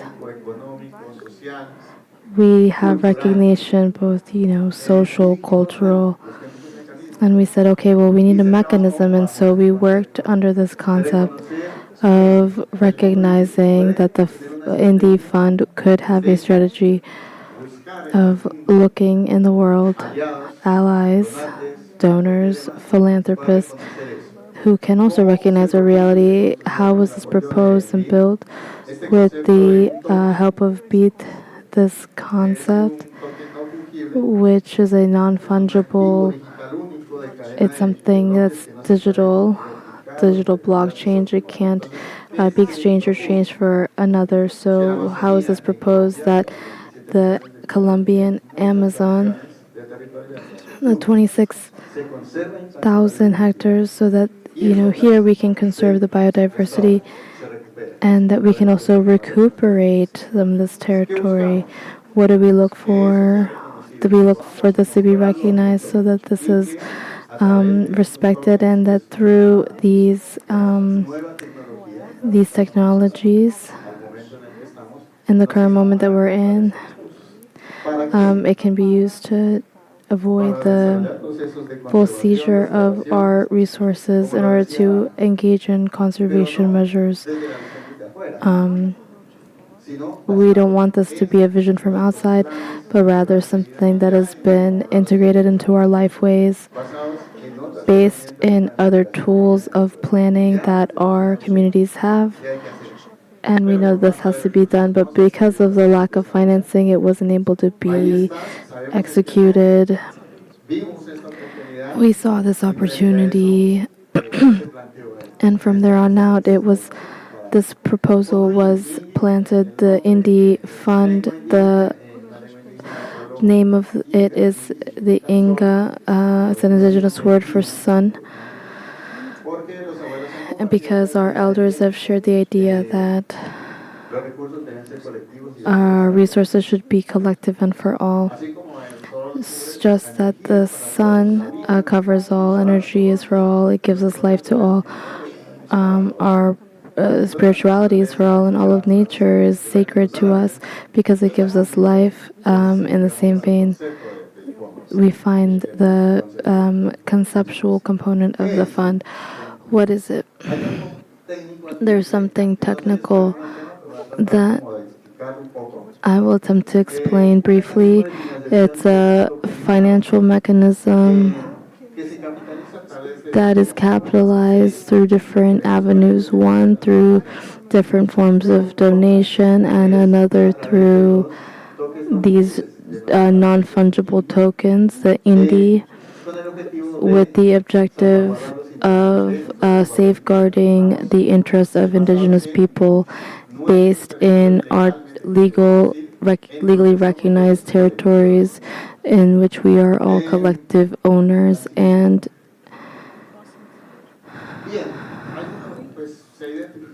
there have been different opportunities presented for us with strong organizations that can support successful action plans. If we are weak, we can't achieve this. So through the Indie Fund, starting last year, we were able to formalize the organizational initiatives, and we have built a structure.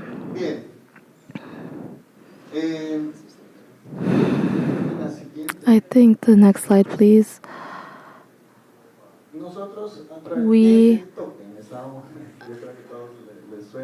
What is a token? I think we all understand.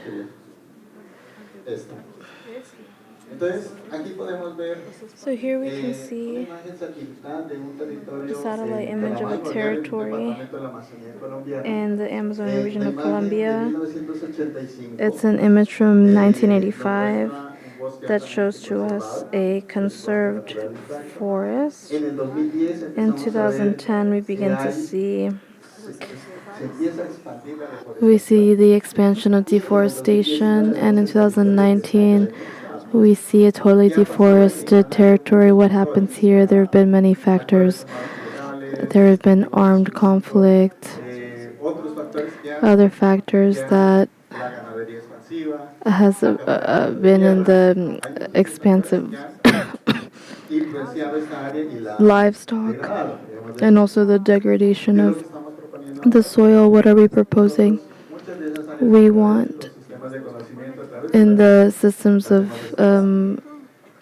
knowledge building, we are restoring. We want to have delineated area in the Amazon to be able to capture and say, oh, the world wants to help us. Like, we can show you areas where we need to work and better the conditions. So that's part of our financing, is being able to see where the territory, the land, is in need of help, and we can restore it. A lot of this work, when we talk about restoring the land, is done without payment, because that's part of the indigenous way of life. However, financing is still very important, especially with the complex of mining and other factors that result in the deforestation. Well, we thank you very much for listening to us, and we are here. Thank you very much.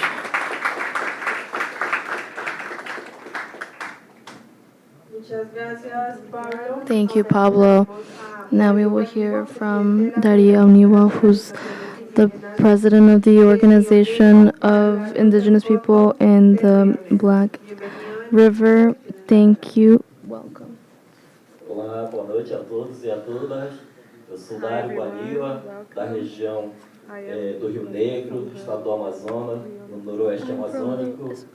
Quero primeiro aqui cumprimentar as grandes lideranças, os parceiros que estão presentes aqui e agradecer pela essa oportunidade de falar pouco dos povos do Rio Negro. All of the leaderships, all the partners.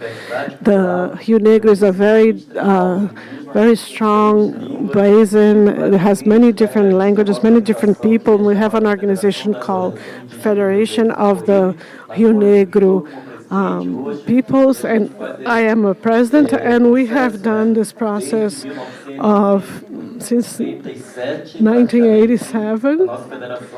Our federation is 38 years old, and specifically, I brought a little bit of what is the Fundo, the Rio Negro Fund, Foundation, so that we can have a self-determination and strengthen the monitoring of the climate and the river and the affluent rivers. We have a new initiative that is about 4 years old, that we've had 3 million, more or less, base associations, grassroots associations, and it is supported by Norway funds that have supported since 2021. And we have also received a lot of demands, but it's been also a reference for us to know how to do management of territories and to strengthen the peoples. So we also work in 12 indigenous territories. We have 12 territorial management plans, which have so the Rio Negro fund comes to also help support all the indigenous ideas there. And so this is how we organize ourselves. We cover all of this territory. So if you would measure, it would be bigger than Germany, France, and United Kingdom. So it's a very big territory.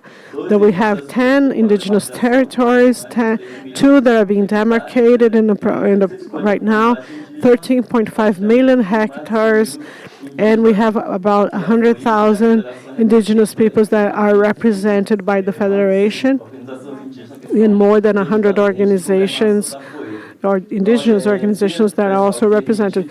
So I want to say to people here that we created this fund so that we can bring within this process the territorial process and what's behind it, and what is, how the lives of peoples have been affected, how we've been working in these thematic groups, and how we safeguard the traditional agriculture practices of Rio Negro, how we use the biodiversity, and how it guarantees food sovereignty, food safety, food sovereignty. And so we have also worked within valuing the cultural practices, the institutions within the organization, and the traditional practices from the crafts, and also specific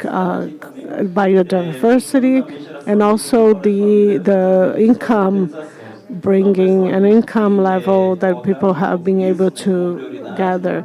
So this is our priority at the moment. Since we started, we have launched two grants that there are many projects that have been supported. The majority is women's groups that have been supported. And we have achieved many different projects. So we have achieved support for 300 communities, 20,000 people, and supported 6 to 7 indigenous areas. Even though it seems complex, we want to continue to do that support. And today we have this ability to give continuity to this project and to show support and find more support so that the territories can get to the territories for people who manage the land, who knows and have had this ancestral knowledge on how to deal with the territories, and getting more abilities to follow and support more of the demands. So we try to enlarge our support network and partners network. I wanted to just leave this message in a very, very quick presentation to talk about here, to contribute to your organizations too, to also have more partners here. I wanted to thank you from in name of our fund of the Rio Negro Association.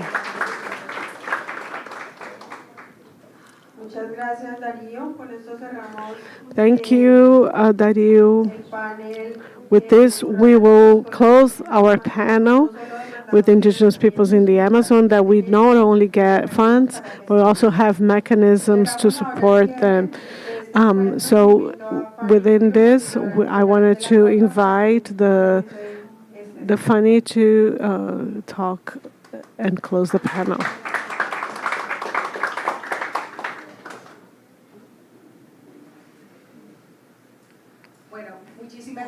Thank you very much to everyone who's present, so that you stay up to this moment, hearing our brothers and sisters, and to hearing the proposals and the needs of the Amazon basin. And also, not everything is bad news for the Amazonia.